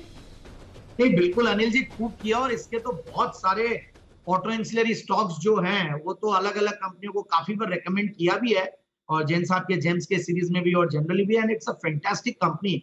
और बाईसाइकिल्स पे तो बहुत जबरदस्त बूम थी इस बार। और देखिए, बाईसाइकिल्स में अगर अच्छी लिस्टेड स्पेस में कोई कंपनी देखने को जाए तो है ही नहीं है। एटलस साइकिल्स हुआ करती थी, बट वहां पे इश्यूज आ गए हैं और वहां पे ट्रेडिंग बंद हो गई है काफी। और यहाँ पे देखिए आप, एक बाईसाइकिल्स का है होल्डिंग कंपनी, और होल्डिंग कंपनी में इस तरीके का वैल्यूएशन मिलना और इस तरीके का जनरली सारे बुक वैल्यू के नीचे करते हैं, सो ये एक अलग ही कैटेगरी और पेडिग्री बोल सकता हूँ मैं। It's a very positive news. In fact देखिए कितने स्ट्रेटेजिकली इन्होंने सीजी पावर को लिया और उसके बाद ये व्हीकल्स लॉन्च करें, इलेक्ट्रिक व्हीकल्स, तो देखिए बहुत बड़ा एक वो है। तो आई थिंक जिस तरीके का इनका ऑटो इंसिलरी कंपनीज अलग अलग जो इन्होंने बुके बनाए उसका जो बेस है प्लस ये कंपनी और management, I am very bullish on the stock. तो यही है कि ऑलरेडी बहुत चल चुका है, रिजल्ट्स बहुत जबरदस्त है, तो थोड़ा करेक्शन पे लेने की कोशिश करें क्योंकि बहुत वैल्यूएशंस वैसे बहुत हायर साइड पे है। तो थोड़ा सा यही है कि बाय ऑन डिक्लाइंस की रणनीति अपनाए और एक्यूमुलेट करें नीचे। ओके, तो बाय ऑन डिक्लाइंस की रणनीति बनाएं और एक्यूमुलेट करें, ये है आपके लिए राइट। ट्यूब इन्वेस्टमेंट पर जहां पर अब अच्छे नतीजे आए हैं और अब खबर आ रही है कि इलेक्ट्रिक 3 व्हीलर की मैन्युफैक्चरिंग ये करने वाले हैं। ठीक है, ये है आपके ट्यूब इन्वेस्टमेंट। इस बीच बैंक निफ्टी पूरा रिकवर हो गया है और अब पॉजिटिव टेरिटरी में आते हुए दिख रहा है। तो कंप्लीट रिकवरी है बैंक निफ्टी की, अब सिर्फ 10 पॉइंट ही नीचे दिख रहा है, बट पॉजिटिव टेरिटरी में आ चुका है बैंक निफ्टी ऑलमोस्ट।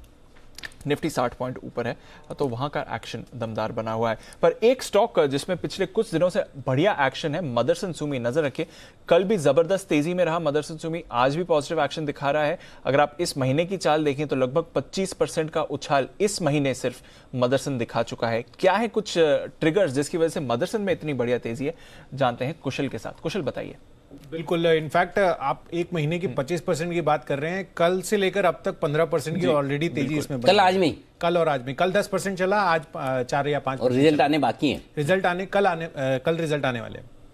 अच्छे आएंगे, नंबर्स भी अच्छे आएंगे। अनुमान लेकर आया सर, यही तो डिफरेंस है, अनुमान लेकर नहीं आया। अच्छा, तो यहाँ पर सबसे इंटरेस्टिंग चीज ये बन रही है कि जो जर्मन ऑटोमोबाइल कंपनी है थिसेनक्रप, उन्होंने 2017 के बाद यानी कि पिछले 4 सालों में पहली बार जो है अपने फुल ईयर गाइडेंस जो है बढ़ाते हुए नजर आए हैं। और ये उन्होंने अपने नतीजों में साइट किया कि जो ऑटोमोटिव कंपोनेंट्स हैं उसकी रिकवरी काफ़ी बेहतरीन हम उनको दिखती हुई लगी है। मैं कल ही ट्रैक कर रहा था कि 10% की तेज़ी ऐसे मदरसन सुमी में क्यों हो गई अचानक से, क्योंकि नतीजे जो है वो 12 तारीख को आने वाले थे और नतीजे जो मुझे दिख रहे हैं वो काफ़ी बेहतरीन है। पर इतना स्पाइक कल जिस तरह से हमें देखने को मिला वैसी एक्सपेक्टेशंस नहीं लग रही थी। तो यहाँ पर इस चीज़ का कारण ये बन रहा है। साथ में अगर आप देखें तो ऑटोमोटिव कंपोनेंट और जो मटेरियल्स की मांग है उसके बढ़ने से ये उसकी रिकवरी होने से उन्होंने ये अपना आउटलुक बढ़ाते हुए नजर आए हैं। और यहाँ पर स्पेसिफिकली अगर आप बात करें तो कार, ट्रक और कंस्ट्रक्शन मशीनरी में जो भी ऑटो कंपोनेंट इस्तेमाल होते हैं उस पर इनका सबसे बड़ा फोकस है और वहाँ पर इनका आउटलुक बढ़ता हुआ नजर आ रहा है। और इन्होंने सेल्स, कैश फ्लोज और साथ ही प्रॉफिट, इन तीनों पैरामीटर्स पर अपने आउटलुक बढ़ाए हैं। इनफैक्ट मदरसन सुमी का कनेक्शन इसलिए आ रहा है क्योंकि जर्मनी से कंपनी करीब 22% रेवेन्यू ड्राइव करती है और पूरा यूरोप की बात करें तो 40% रेवेन्यू को इनका यूरोप से आता है। तो बहुत जर्मनी की ऑटो दिग्गज जायंट अगर इस तरह का आउटलुक बढ़ाती है तो डेफिनेटली मदरसन सुमी जैसे प्लेयर्स के लिए काफी सपोर्ट बनता हुआ नजर आ रहा है। ओके, तो मदरसन सुमी यहाँ पर आ रहा है बढ़िया उछाल और स्टॉक भी देखिए दमदार तेजी में दिख रहा है। कल से अब तक कुशल जैसे हम बता रहे हैं 15% की तेजी मदरसन में आ चुकी है। सिमी जी, और मोमेंटम देखती है मदरसन में जिस तरह से ये मूव बनी हुई है पिछले 2 दिनों की? जी बिल्कुल, मुझे तो लगता है दीपांशु, जो पोजीशन किसी ने अगर होल्ड कर रहा है तो मुझे लगता है कि 175 से पहले कोई स्टॉप लॉस नहीं होगा और ये स्टॉक 180 के ऊपर अगर क्लोजिंग आज दे पाए तो मुझे लगता है कि कुछ दिनों में ये स्टॉक 187, 188 के आसपास भी जा सकता है। तो 174, 75 का ट्रेलिंग स्टॉप लॉस के साथ इस पोजीशन को होल्ड किया जा सकता है। 187, 188 का लेवल भी देखने को मिल सकता है बहुत जल्दी। तो यह है आपके लिए मदरसन सुमी। नजर रखिए इस काउंटर पर जीएसपीएल गैस नेट में 205 करोड़ का निवेश करने वाली है company. Gujarat state Petronet limited की हम बात कर रहे हैं। वहां पर आप देखिए एक्शन बना हुआ है। नंबर्स कल इसके आए थे और हम रिएक्शन भी दे रहे थे। आज सुबह इस पर चर्चा भी हुई थी। जीएसपीएल पर रखे नजर। श्रीकांत जी, जरा जीएसपीएल पर चार्ट देखें, 2.5% ऊपर है। कुछ खबर आ रही है इनके क्षमता विस्तार को लेकर, चार्ट्स क्या कह रही है सर? बिल्कुल, देखिए वैसे इसमें तेजी काफ़ी अच्छी बन चुकी है। 190 से लेकर ये स्टॉक 232 के करीब आ चुका है। और अगर आप पिछले कई सालों का अगर आप चार्ट देखते हो तो 2017 से लेकर 2021 तक कई बार इसने 235 के हाई किए और ये वापस नीचे आ गया था। तो जैसे स्टेट बैंक ने एक 350 के लेवल्स और 150 के लेवल्स बना के रखे थे, एग्जैक्ट सिमिलर फॉर्मेशन है। मुझे लगता है कि इस बार जैसे कि हमने काफ़ी सारे स्टॉक्स में एक ब्रेकआउट देखा है तो इसमें भी ब्रेकआउट देखने मिलेगा। तो 235 के बाद मुझे लगता है कि एक बार ये स्टॉक 300 के लेवल्स को छू सकता है। तो करंट लेवल से अगर कोई भी पोजीशन हो, अगर काफ़ी डीप इन द मनी की हो, तो आप थोड़ा सा मुनाफा बिल्कुल बांधिए, क्योंकि मार्केट 15,000 के ऊपर ट्रेड कर रहा है। लेकिन अगर पोजीशन करंट लेवल से अगर हो तो बिल्कुल होल्ड कीजिए। आई थिंक ये स्टॉक 300 रुपए के लेवल्स दिखा सकता है।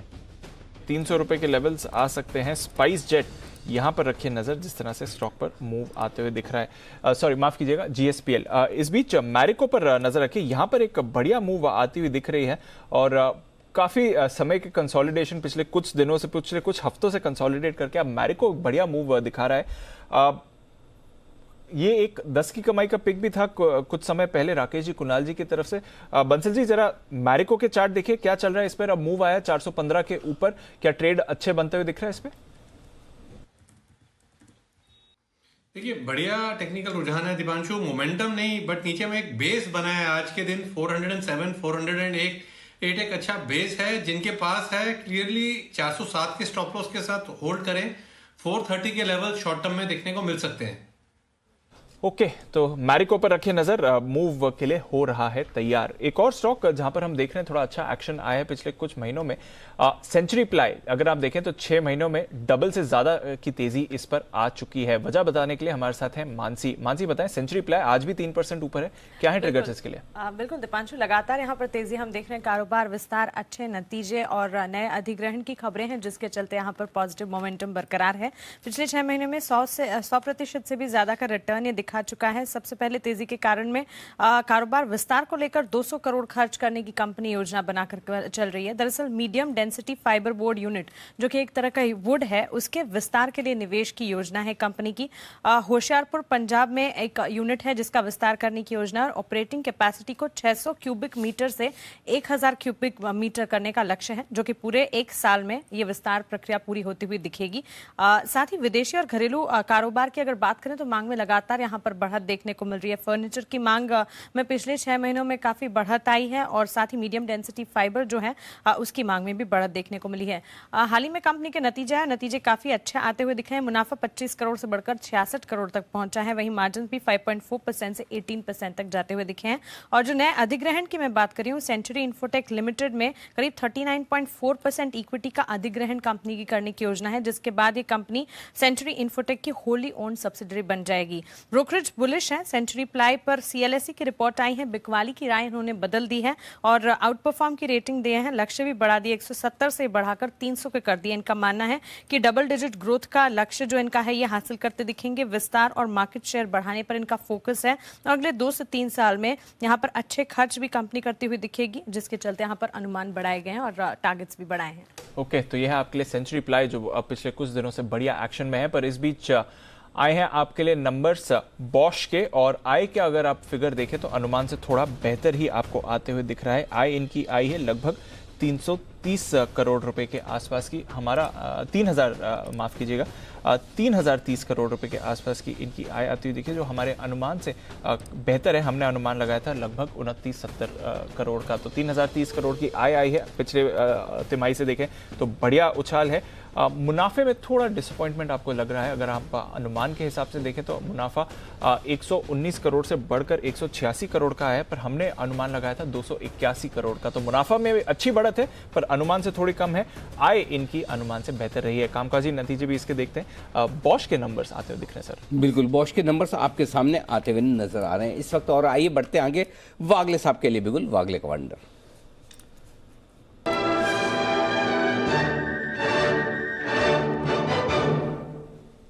बताएं वागले साहब। अनिल जी, मेरे रडार पर हिंडाल्को आया है जो बीटीएसटी करके चलना चाहिए। सुबह से ये नंबर 1 ओपन इंटरेस्ट पे है। थोड़ी सी प्राइस मॉर्निंग में नीचे गई थी और अच्छी खासी बाउंस बैक आई है। मुझे 310 तक कल से स्टॉक जाते हुए दिखता है। अभी 297-98 का भाव है। यहां से लेकर 96 तक बाय करें, मे बी इवन 95 तक बाय करें। 292 का मेरा स्टॉप लॉस होगा। 308 से 310 का टारगेट मुझे कल दिखाई देता है। ओके, 292 का स्टॉप लॉस, 308-310 के टारगेट के लिए करें हिंडाल्को में खरीदारी। आइए बढ़ते आगे और बताएं आपको कि स्पाइस जेट की तरफ से किराए बढ़ाने की तैयारी है, बस सरकार से अनुमति चाहिए। ये हम थोड़ी कह रहे हैं, खुद अजय सिंह साहब कह रहे हैं। हमारे संवाददाता सुबोध मिश्रा ने उनसे खास बातचीत की और उस बातचीत में एक आपके काम का अंश सुन लीजिए। देखिए, भारत सरकार का ये मानना था कि एक रेंज में फेयर्स रहें, कोई फेयर बहुत ज़्यादा गिरा ना सके और कोई ज़्यादा फेयर्स बहुत ज़्यादा बढ़ा ना सके।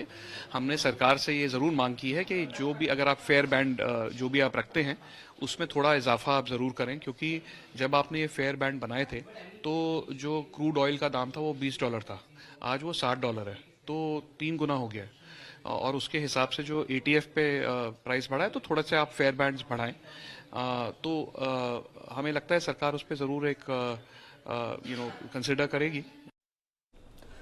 तो ये है स्पाइस जेट की तरफ किराया बढ़ाने की तैयारी, बस सरकार से चाहिए अनुमति। इस बीच हडको, HUDCO, हडको या हुडको क्या बोलना चाहिए दीप सर? हुडको बोले सर? क्या आप जो बोलो, हम तो इंग्लिश के मामले में जो आप बोलो वो फाइनल एब्रिविएशन है सर, वैसे तो कुछ भी बोल रहे। हाँ, हुडको आई थिंक। हुडको ठीक है, HU लगाए तो उसका आदर करना चाहिए, थोड़ा तो यूज होना उसका, नहीं तो वेस्ट हो जाएगा। यू का यूज ही नहीं हो रहा। हुडको के रिजल्ट आगे 1794 करोड़ से मुनाफा बढ़कर 1845 करोड़ आया है और आय का आंकड़ा तो मजबूत है, मुनाफे का और भी मजबूत। वाह। तो जरा एक बार सारी तकलीफ कुणाल जी को ना देकर सुमित जी जरा आप भी कष्ट करें, चार्ट पर नजर डालिए। 206 करोड़ से मुनाफा 392 करोड़, लगभग दुगुना हो रहा है भाई साहब। इतने खतरनाक रिजल्ट, और इस पे तो राय हमें जैन साहब से भी लेनी पड़ेगी। जल्दी से पहले आप चार्ट बता दो सुमित जी। भागेगा अनिल जी, स्टॉक भागेगा, और ये हुडको भी हम बहुत लोअर लेवल से कंटिन्यूसली रेकमेंड कर रहे हैं और अभी आज के अंदर ब्रेकआउट है। ऊपर में इमीडिएट टारगेट 50 से 51 के बनेंगे, जो कि शॉर्ट टर्म के और बहुत छोटे टारगेट होंगे। 50 से 51 के लेवल टूटने के बाद ये स्टॉक में एक फ्रेश मोमेंटम बिल्डअप होगा और फिर 56 से 58 रुपए तक के टारगेट जल्दी ही पोजिशनली देखने को मिलेंगे। तो होल्ड करके चले, अभी इसके अंदर मूव आना बाकी है। ओके, तो ये तेजी की राय है। और जैन साहब देखो, इतने तगड़े रिजल्ट साहब कब देखे थे पिछली बार आपने, बताओ? नहीं, बिल्कुल जबरदस्त रिजल्ट्स हैं। और देखिए सबसे बढ़िया बात जो ये सेक्टर है, इस सेक्टर पे मैं काफी बुलिश हूँ। जस्ट दैट देखिए ये स्टॉक्स में जहां पे वो PSU का टैग लग जाता है और देखिए 89% शेयर होल्डिंग है, तो एक वो तलवार भी रहती है कहीं ना कहीं की डिसइन्वेस्टमेंट होना पड़ेगा वो कंप्लायंस की वजह से, तो ये एक रीजन रहता है। अदरवाइज ये जबरदस्त लेवल्स है जहां से ये अच्छा चल सकता है। रिस्क रिवॉर्ड रेशियो बहुत बढ़िया है, मार्केट्स इतने चल चुके हैं, बट ये स्टॉक कोई बहुत बड़ा परफॉर्मेंस नहीं दिया है। और रिजल्ट्स तो देखिए कमाल के, डबल, ऑलमोस्ट डबल ही बोलूंगा मैं। तो बिल्कुल बिल्कुल जिन्होंने ले रखा है वो बने रहें। इनफैक्ट एक बहुत बड़ा कोइंसिडेंस है, कल ही मेरे जनरली लोग पूछते ना इधर उधर जाते हैं तब कि भाई कौन सा ये हुडको में क्या करें, बहुत पहले कभी रेकमेंड किया था। हालांकि देखिए मैं ये एडमिट करूंगा कि 60 रुपए के लेवल्स पे भी किया है, 40 पे भी किया है, बट वो 60 रुपए के लेवल्स पे जिन्होंने खरीदा है तो वो थोड़ा सा ओल्मा देते कि यार ये तुमने बताया था, ये चला ही नहीं है। तो ऐसे स्टॉक्स होते हैं, एंड पर्टिकुलरली ये PSUs के साथ ये प्रॉब्लम आई है। सो आई थिंक बिल्कुल जिन्होंने ले रखा वो होल्ड करके रखे। ये सेगमेंट में मैं काफी बुलिश हूं। ओके, तो सेगमेंट पर बुलिश व्यू है। शायद इस स्टॉक ने उतनी परफॉर्मेंस नहीं दिखाई जितना एक जमाने में एक्सपेक्टेड थी, पर अगर ये नतीजे देखें तो दमदार रहे। मुनाफा ऑलमोस्ट डबल होकर आया है हुडको का। नजर रखें इस काउंटर पर 8-8.5% की तेजी इस समय ये दिखा भी रहा है। तो ये एक फैक्टर है जहां पर आपको रखनी है नजर रखनी है। अपोलो हॉस्पिटल्स पर लगातार हम इसकी चर्चा भी करते जा रहे हैं। देवांशी हमारे साथ हैं बताने के लिए अपोलो हॉस्पिटल्स के नतीजे कैसे रह सकते हैं। देवांशी बताइए। बिल्कुल, आप देखिए सालाना आधार पर अगर हम देखते हैं तो नंबर्स इतने खास आते हुए नहीं दिखेंगे। इस बार जो जो रेवेन्यूज़ हैं वो इस बार करीब आधे % से लेकर 1% तक कम होती हुई दिखेगी। जो मुनाफा है वो करीब 35% तक कम होता हुआ दिखेगा और जो कामकाजी मुनाफा है उसमें भी 15 से 16% तक की गिरावट आने का ही अनुमान लगाया जा रहा है। अस्पताल के कामकाज में 10% और फार्मेसी में करीब 6% तक की गिरावट आती हुई दिखेगी। तो इन ऑल अगर आप सालाना आधार पर देखें तो नंबर्स अच्छे नहीं दिखेंगे, लेकिन सीक्वेंशली यानी कि तिमाही आधार पर अगर आप नंबर्स देखते हैं तो थोड़े से बेहतर हालात यहाँ पे आते हुए दिख सकते हैं। But in all YOY numbers इतने अच्छे नहीं है। देखना होगा कि जो इनका फार्मेसी कारोबार है वहाँ से कितना ज़्यादा एबिटा आता हुआ दिखा है और आगे चल के जो गाइडेंस है वो किस तरह से आती है अपोलो हॉस्पिटल्स की। ओके, तो अपोलो हॉस्पिटल्स नजर रखिए। वागले साहब इस पर लगातार आपको रिकमेंडेशन भी देते हैं। वागले साहब, अपोलो हॉस्पिटल्स फिलहाल चार्ट्स क्या कह रही है सर 2750 के लेवल पे? कल हमारे रडार पर आया था लेकिन फिर साइडवेज चला गया। अभी बात करेंगे तो मेरा व्यू तो पॉजिटिव है। मैं ये कहूंगा कि होल्ड करे अगर किसी ने लिया है, पैटर्न खराब नहीं हुआ है। अगर 2700 ब्रेक होता है तो ये वीक हो जाएगा। पोजिशनली मेरा 2850 का टारगेट है। पोजिशनली 2850 के टारगेट आपको आते हुए दिख सकते हैं। फिलहाल थोड़ी आपको कमजोरी दिखा रहा है। नतीजों से पहले थोड़ा उतार चढ़ाव तो एक्सपेक्टेड है ही। नैल्को इस पर आई है अच्छी मूव और अभी अभी एक स्पाइक आते हुए दिखा है। सुमित जी क्या चल रहा है नैल्को में? दीपांशु एक बिगुल बजाएंगे प्लीज? बिगुल बजाया जाए सुमित जी के लिए उनके सुपरहिट शेयर्स का।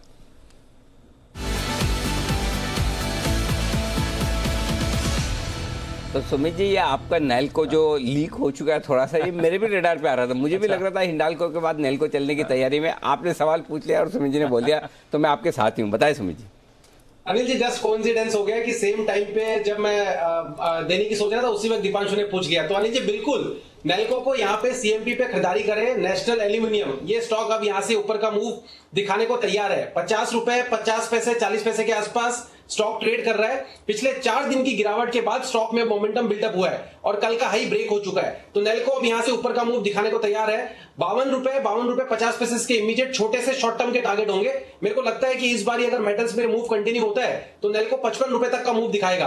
48 रुपए 50 पैसे के स्टॉप लॉस से नैल्को के अंदर खरीदारी करें। ऑप्शंस के जरिए अगर कोई ट्रेड लेना चाहता है तो 51 वाला कॉल अभी ट्रेड कर रहा है 2 रुपए 40 पैसे पे।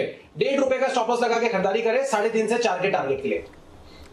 ओके तो ये है आपके लिए नैल्को पर राय। सुमित जी की तरफ से 52.5 और 55 के इवेंचुअल टारगेट्स के लिए करके चले खरीदारी। मेटल शेयर्स स्पेशली एल्यूमिनियम के जो शेयर्स हैं वहां पर आ रही है बड़ी मूव इस समय, दोनों हिंडाल्को और नैल्को एक्शन में। दीप, एक शेयर है जो मतलब मैं ये नहीं चाहता आप रोज डिस्कस कर रहे, एक बार दिन में देख लिया करो कभी कभार, मतलब एक बार, ज्यादा नहीं, मतलब कभी तो दिन में देख लिया करो एक आध बार। उससे क्या थोड़ा दिल खुश हो जाता है, ऐसा और कुछ नहीं। आईबुल में देख रहा था सर, उस पर तो आईबुल देख के तो क्या मेरे से ज्यादा खुश होंगे हमारे वागले साहब। मैं तो आई तक जाते नहीं, एच लेटर तक ही रुक जाता हूँ मैं तो। कौन सी जरा सोच के देखिएगा। चलिए हिंडाल्को तो हो गया, कौन सा था सर? हेमिस्फेयर वो तो सर अब तो रेगुलर मतलब आदत हो गई, सर्किट तो लगेगा ही उस पर। 5% के ऊपरी सर्किट पर 183 अभी भी, वाह। और ऐसा नहीं कि मतलब सर्किट मतलब वो एक तो वो वाले सर्किट लगते हैं जिसमें कुछ भी नहीं होता जी। यहाँ लाइफ पूरी एक्टिव है इनकी। 12,67,000 शेयर का वॉल्यूम ऑलरेडी हो चुका है आज। मतलब हाँ, मतलब कल भी आराम से सर्किट खुला भी लगा भी, आज भी खुला भी लगा भी, मतलब आराम से वॉल्यूम भी हो रहा है। ऐसा नहीं कि मतलब तो मौका मिलता है उसको, बस किस समय मौका मिल रहा है कब आप ले सकें। फ्रेश एंट्री भी लोग कर रहे हैं, वो बड़ी बात है। तो ये आपका पीरामल एंटरप्राइजेस रिजल्ट आ गया। चलिए 780 करोड़, जल्दी से पीरामल एंटरप्राइजेस पे फोकस करिए भाई, रिजल्ट्स निकालिए। पीरामल एंटरप्राइजेस के रिजल्ट्स आपकी स्क्रीन पर फ्लैश होते हुए 780 करोड़ का मुनाफा, 720 करोड़ से मुनाफा बढ़कर 780 करोड़ आता दिखा है। ये आउट ऑफ सिलेबस तो नहीं है सर? लग रहा है पीरामल आउट ऑफ सिलेबस लग रहा है। आज तो नाम तो नहीं था इनका, कहाँ से आया रिजल्ट? हम मिस कर गए क्या सर? लग ही रहा है। चलिए एक्सपेक्टेशन तो नहीं थी। 720 करोड़ से 780 करोड़। कुशल जी ये क्या हुआ? कुशल जी के कैलेंडर में आ नहीं पाया, लेकिन 720 करोड़ से 780 करोड़। और आय थोड़ी सी घटी है, 3170 करोड़, 1645। दमदार प्रदर्शन यहाँ पर होता हुआ दिखा है पीरामल एंटरप्राइजेस। तगड़ा परफॉर्मेंस पीरामल एंटरप्राइजेस की तरफ से आपकी स्क्रीन पर आता। कुणाल जी, कल आपकी खरीदारी की राय भी थी 1650 का, और 1670 का जो आपका टारगेट था वो पार हो गया। पहले तो उसके लिए बधाई स्वीकार कर लें। रिजल्ट के पहले आपने खरीदारी की राय एकदम परफेक्ट दी। अब आगे बताइए करना क्या है कुणाल जी?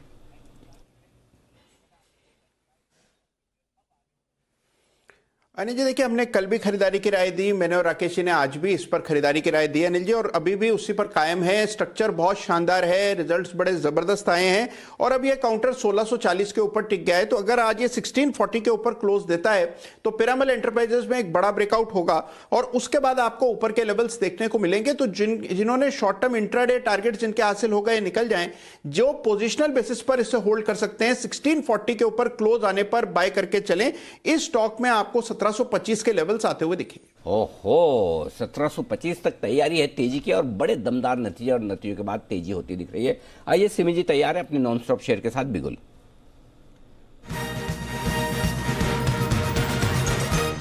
बताइए सिमी जी। अनिल जी, वेदांता मुझे अच्छा लग रहा है। हिंडाल्को नैल्को के बाद मेरा नजर वेदांता में आया। 186 के आसपास है, 183 का स्टॉप लॉस, एकदम छोटा सा स्टॉप लॉस लगाएंगे। डे हाई 190 के आसपास बना है, वही मेरा पहला टारगेट होगा। अगर ये डे हाई वापस से क्रॉस करता है तो इसमें नेक्स्ट टारगेट 194-95 का होगा। तो ये छोटा छोटा 2 टारगेट्स के लिए वेदांता को खरीदने का सलाह होगा।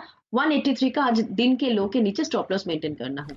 ओके, 193 का टारगेट, 183 का स्टॉप लॉस, वेदांता में खरीदारी करने की राय। कैश का ऑप्शन जय ठक्कर।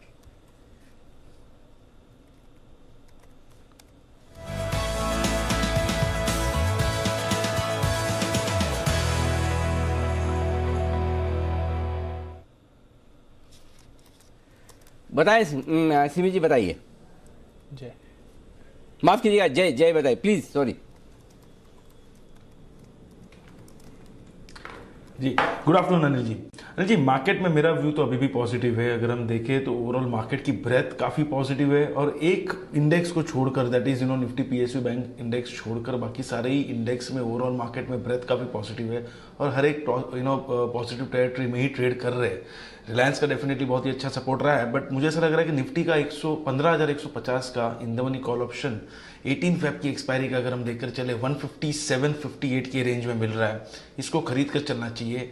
116 का 116 का स्टॉप लॉस रहेगा, 198 198 और 223 ये 2 टारगेट बनकर आ रहे हैं इसमें निफ्टी के 15,150 के कॉल ऑप्शन में। मुझे लीडिंग इंडिकेटर्स में भी टेक्निकली एक रिवर्सल नजर आ रहा है अनिल जी, इसमें क्लियरली बाय क्रॉसओवर देखने मिल रहा है, और ओवरऑल मार्केट ब्रेड पॉजिटिव है। ग्लोबल मार्केट्स में भी ओवरऑल सेंटीमेंट पॉजिटिव ही बना हुआ है। सो ये एक्सपायरी को लेकर ये हफ्ता थोड़ा साइडवेज हो चुका है, बट ओवरऑल मार्केट का ट्रेंड अभी भी पॉजिटिव है। जय, एक बार जरा अपने लेवल्स फिर से बताएंगे कॉल के।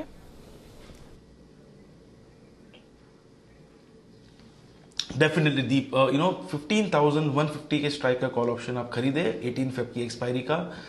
157-58 के रेंज में मिल रहा है। 198 एंड 223 ये 2 टारगेट्स के लिए इसको खरीद के चलना है। 116 का 116 का स्टॉप लॉस रहेगा। ओके, तो निफ्टी 15,150 की आपको कॉल खरीदनी है, ये आपके लिए आ रहा है जय की तरफ से राय। पीएफसी पावर फाइनेंस कॉर्प, इसके भी नतीजे आपको आते हुए दिख रहे हैं, तो थिक एंड फास्ट आ रहे हैं नतीजे। मुनाफा 2590 करोड़ से बढ़कर 2890 करोड़ का आते हुए दिखा है, तो ये एक अच्छा फिगर है पीएफसी पावर फाइनेंस कॉर्पोरेशन का।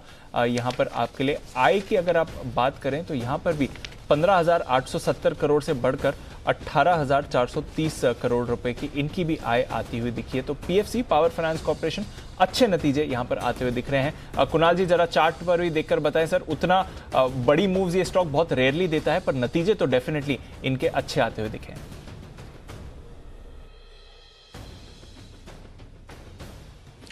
देखिए, कंसोलिडेशन और बहुत ही नैरो कंसोलिडेशन देखने को मिल रहा है। दीपांशु, चार्ट पर एक बुलिश फ्लैग पैटर्न बन रहा है। इसका ब्रेकआउट आए तो फिर इसमें तेजी बनेगी, और ये जो ब्रेकआउट है ये 129 के ऊपर होगा। 128 तो हो ही गया है, तो 129 का भाव ये पार कर जाए तो फिर इसमें खरीदारी करनी चाहिए। फिर मुझे लगता है 133 134 तक के लेवल्स आते हुए दिखेंगे। 129 के ऊपर खरीदना है, और आज का जो डे लो है वहां पर एक स्टॉप लॉस रखें, लेकिन खरीदें तभी जब ये 129 के ऊपर टिक जाए। 129 के ऊपर ही खरीदारी की रहा है। 128 पर फिलहाल ट्रेड कर रहा है। अच्छे नतीजे आते हुए दिख रहे हैं पावर फाइनेंस कॉर्प के। श्रीकांत जी के पास एक कॉल तैयार है, तो बिगुल श्रीकांत जी के लिए पीटीएसटीटी।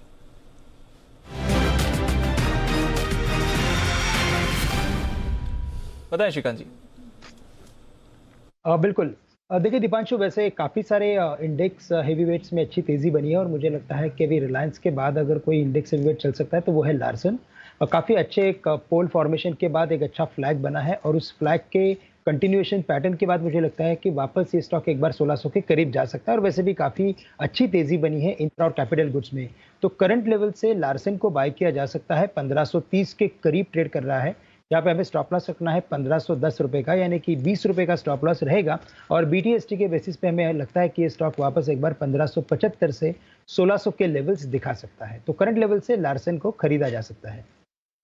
तो यह है आपके लिए एलएनटी में खरीदारी करने की राय। इस बीच पिरामल एंटरप्राइजेज नतीजे आपको विस्तार से अगर आप जाकर देखेंगे तो थोड़े कमजोर नजर आएंगे, हर एक फ्रंट पर कमजोर नतीजे। खाली मुनाफा मजबूत नजर आ रहा था, लेकिन मुनाफे के अलावा देवांशी हमारे साथ है। देवांशी, लगभग हर एक पैरामीटर पर नंबर्स कमजोर हैं। दो सेगमेंट्स है, फाइनेंशियल और फार्मा। फार्मा ने इस बार थोड़ा सा संभाला है क्योंकि 5% तक की ग्रोथ आपके आय में दिखी है, लेकिन जो फाइनेंशियल सर्विसेज है वहाँ पे आप देखिए तो एसेट क्वालिटी भी कमजोर होती हुई दिखी है। और आप देखिए जो प्रोफोमा की वजह से GNPAs है वो 3.7% पे आते हुए दिखे हैं और जो नेट NPAs हैं वो भी बढ़कर आए हैं। तो एसेट क्वालिटी, प्रोविजनिंग भी बढ़ी है, प्रोविजनिंग भी बढ़ी है, मार्जिन घटे। 5% मार्जिन घटना, पहली चीज तो ये खराब है। दूसरा, ग्रोस NPA 2.5% से 4.25%, ये बड़ा जंप है। 1.25% आपके ग्रोस NPA बढ़कर आए हैं और नेट NPA 1.6% से 1.8%, ये भी बढ़े हैं, राइट। और इसका क्या हाल है? आपकी प्रोविजनिंग कितनी बढ़ी है? प्रोविजनिंग भी आप देखिए, होलसेल लोन बुक है वहाँ पे आपने प्रोविजनिंग जो है वो 6.8% की है टोटल लोन बुक की, और जो कुल प्रोविजनिंग है वो भी 2,935 करोड़ की है। तो वहाँ पे भी थोड़ा सा जंप जरूर आता हुआ दिख रहा है कोविड की वजह से। ओके, तो ये आपके लिए ओहो, लाल निशान में फिसल गया, तेजी से गिरता हुआ पिरामल एंटरप्राइजेज। ये तो मतलब पूरा एक बार प्रॉफिट देखने के बाद जो तेजी बनी वो उल्टी, डिटेल्स में अगर आप नतीजे देखेंगे तो बहुत ही खराब होती हुई दिख रही है। तो डे लो पर स्टॉक आता हुआ दिख रहा है, लगभग 1597 का लो है, एकदम तेजी से गिरावट होती दिख रही है। सुमित जी, जरा जल्दी से इसके चार्ट देखिए, पिरामल एंटरप्राइजेज जिनकी तेजी की पोजीशन है उन्हें कहाँ स्टॉप लॉस रखना चाहिए, नीचे कितना गिर सकता है? अनिल जी, 1580 नीचे में सपोर्ट मान के चले, 1580 के नीचे गया तो फिर गिरावट और बढ़ेगी और 1600 के ऊपर क्लोजिंग आती है तो फिर ये वापस ऊपर का मूव दिखाएगा। तो 1580 नीचे में सपोर्ट मान के चले, वो टूटने के बाद फिर गिरावट और बढ़ेगी। बिल्कुल, तो ये जो आई थिंक NPAs बढ़े हैं सर, वहीं पर थोड़ा आप निराशा देख रहे हैं। पर इस बीच कैम्स के भी नतीजे आए सर, जिसके बारे में अभी थोड़ी देर पहले बात कर रहे थे, और अच्छे नतीजे आते हुए दिख रहे हैं। जहाँ तक कैम्स का सवाल है, एक तो अच्छे डिविडेंड, इन्होंने डिविडेंड का ऐलान किया, अच्छा तो नहीं बट डिविडेंड है 7.5 रुपये, 7.6 पर शेयर का इन्होंने डिविडेंड ऐलान किया हुआ है। पर इसके अलावा आप अगर देखें तो मुनाफे में अच्छी बढ़त देखिए, लगभग 10 करोड़ मुनाफा आय, माफ कीजिएगा, बढ़कर आई है। 176 करोड़ से बढ़कर 186 करोड़ की इनकी आय आती हुई बढ़कर आती हुई दिख रही है। कैम्स की मैं बात कर रहा हूँ। मुनाफे की अगर बात करें तो यहाँ पर भी 10 करोड़ की ही बढ़त है, 46 करोड़ से बढ़कर 56 करोड़ का मुनाफा है। तो अच्छे नतीजे कैम्स के, और स्टॉक भी 6-6.5% ऊपर ही है। आइए कुछ कॉल्स तैयार है हमारे एक्सपर्ट्स की तरफ से, चलते हैं जय के पास, जय का जैकपॉट।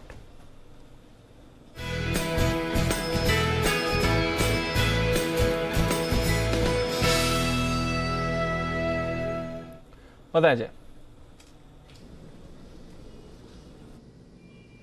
दीपांशु, आईटी स्टॉक्स में मुझे ऐसा लग रहा है कि यहाँ से अच्छा रिवर्सल आना चाहिए इतने दिन के एक प्रॉफिट बुकिंग के बाद, जिसमें से टेक महिंद्रा मुझे अच्छा लग रहा है। टेक महिंद्रा के 1000 के स्ट्राइक का कॉल ऑप्शन आप खरीदे, 23.80 पे मिल रहा है। छोटा सा स्टॉप लॉस 19.80, 4 पॉइंट का स्टॉप लॉस रहेगा।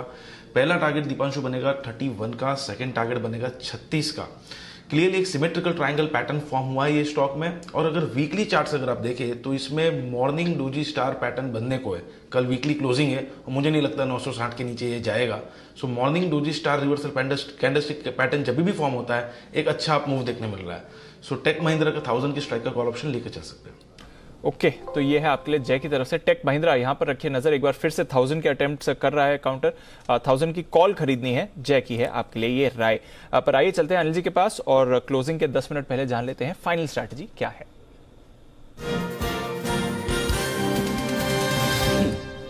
सर, ग्लोबल पिक्चर अनचेंज ही दिख रही है, लगभग 100 पॉइंट ऊपर, 90 पॉइंट ऊपर आपको डाउ फ्यूचर्स इस समय दिखेंगे। आधे % की तेजी नैस्डैक फ्यूचर्स में है। यूरोप थोड़ी ओपनिंग गेंस गवा दी हैं यूरोप ने, फ्रांस के बाजार नेगेटिव टेरिटरी में आ गए हैं, जर्मनी आधा % ऊपर है, यूके में भी हल्की सी तेजी है। तो वैसे ही क्यूज है सर, ठीक ठाक स्टेबल विद पॉजिटिव वाइस। अच्छे ही है, अच्छे ही है, कुछ खराबी नहीं है। और आज तीसरा दिन है करेक्शन साइडवेज मूवमेंट का, लेकिन फिर भी आज चौथा दिन भी ऐसा होगा जब हम 15,100 के ऊपर बंद होंगे। करेक्ट, ठीक है। तो ऐसे कोई समस्या नहीं है। और कल हम एक बात कर रहे थे 35,750 के आसपास के लेवल की, कि उसके ऊपर बैंक निफ्टी बंद हो रहा है, तब तक दिक्कत नहीं। आज भी लेवल के आसपास जा रहा है ना, फ्लैट हो गया। तो निफ्टी 70 अंक ऊपर बंद हो रहा है, रिलायंस ने संभाल लिया है मोर्चा। करेक्ट, तो ऐसा हम ठीक है, ऐसा कोई समस्या नहीं है। और जब निफ्टी इतना मजबूत रहेगा तो बैंक निफ्टी एक जरूरत से ज़्यादा कमज़ोर होगा नहीं जी सर। तो मेरे ख्याल से ठीक है, आपकी पोजीशन से होल्ड करिए। बस ये कि थोड़ा सा एक तरफा मूव कम हो गया तो आप थोड़ा पोजीशन लिमिट में रखिए, बाकी कोई दिक्कत नहीं, होल्ड करिए। हेज क्रिएट करें, हाँ थोड़ा आउट ऑफ द मनी। 15,000 का एक पुट लेना चाहें तो ले ले, 14,900 या 15,000 का, 35,000 का एक पुट लेना चाहे तो ले ले, अदरवाइज तेजी की पोजीशन होल्ड करिए। डेज हाई पर है सर निफ्टी, दिक्कत नहीं है, ठीक है। लेकिन डे हाई पर लेकिन 15,200 पार नहीं हुआ है। हाँ। कितना भी कोशिश रिलायंस कर ले। हाँ 15,200 वो लेवल्स वो जो निकल कर आ रहे हैं वो परफेक्ट ही आ रहे हैं दीप जी। बढ़िया। तो आज रिलायंस ने मोर्चा संभाला हुआ है, बाकी भी फैक्टर्स हैं कंट्रीब्यूट कर रहे हैं। निफ्टी डेज हाई पर है, पर बैंक निफ्टी थोड़ी सुस्ती है, पर बैंक निफ्टी पॉजिटिव टेरिटरी में आ गया। देखते हैं 35,800 के ऊपर क्लोजिंग देता है कि नहीं। बैन से बेनिफिट कौन से स्टॉक्स हैं इस बार? कल तो सेल हमने देखा फ्रेश एंट्री करते हुए, पर अब क्या बदलाव हो सकते हैं? चलते हैं देवांशी के पास बैन से बेनिफिट के लिए।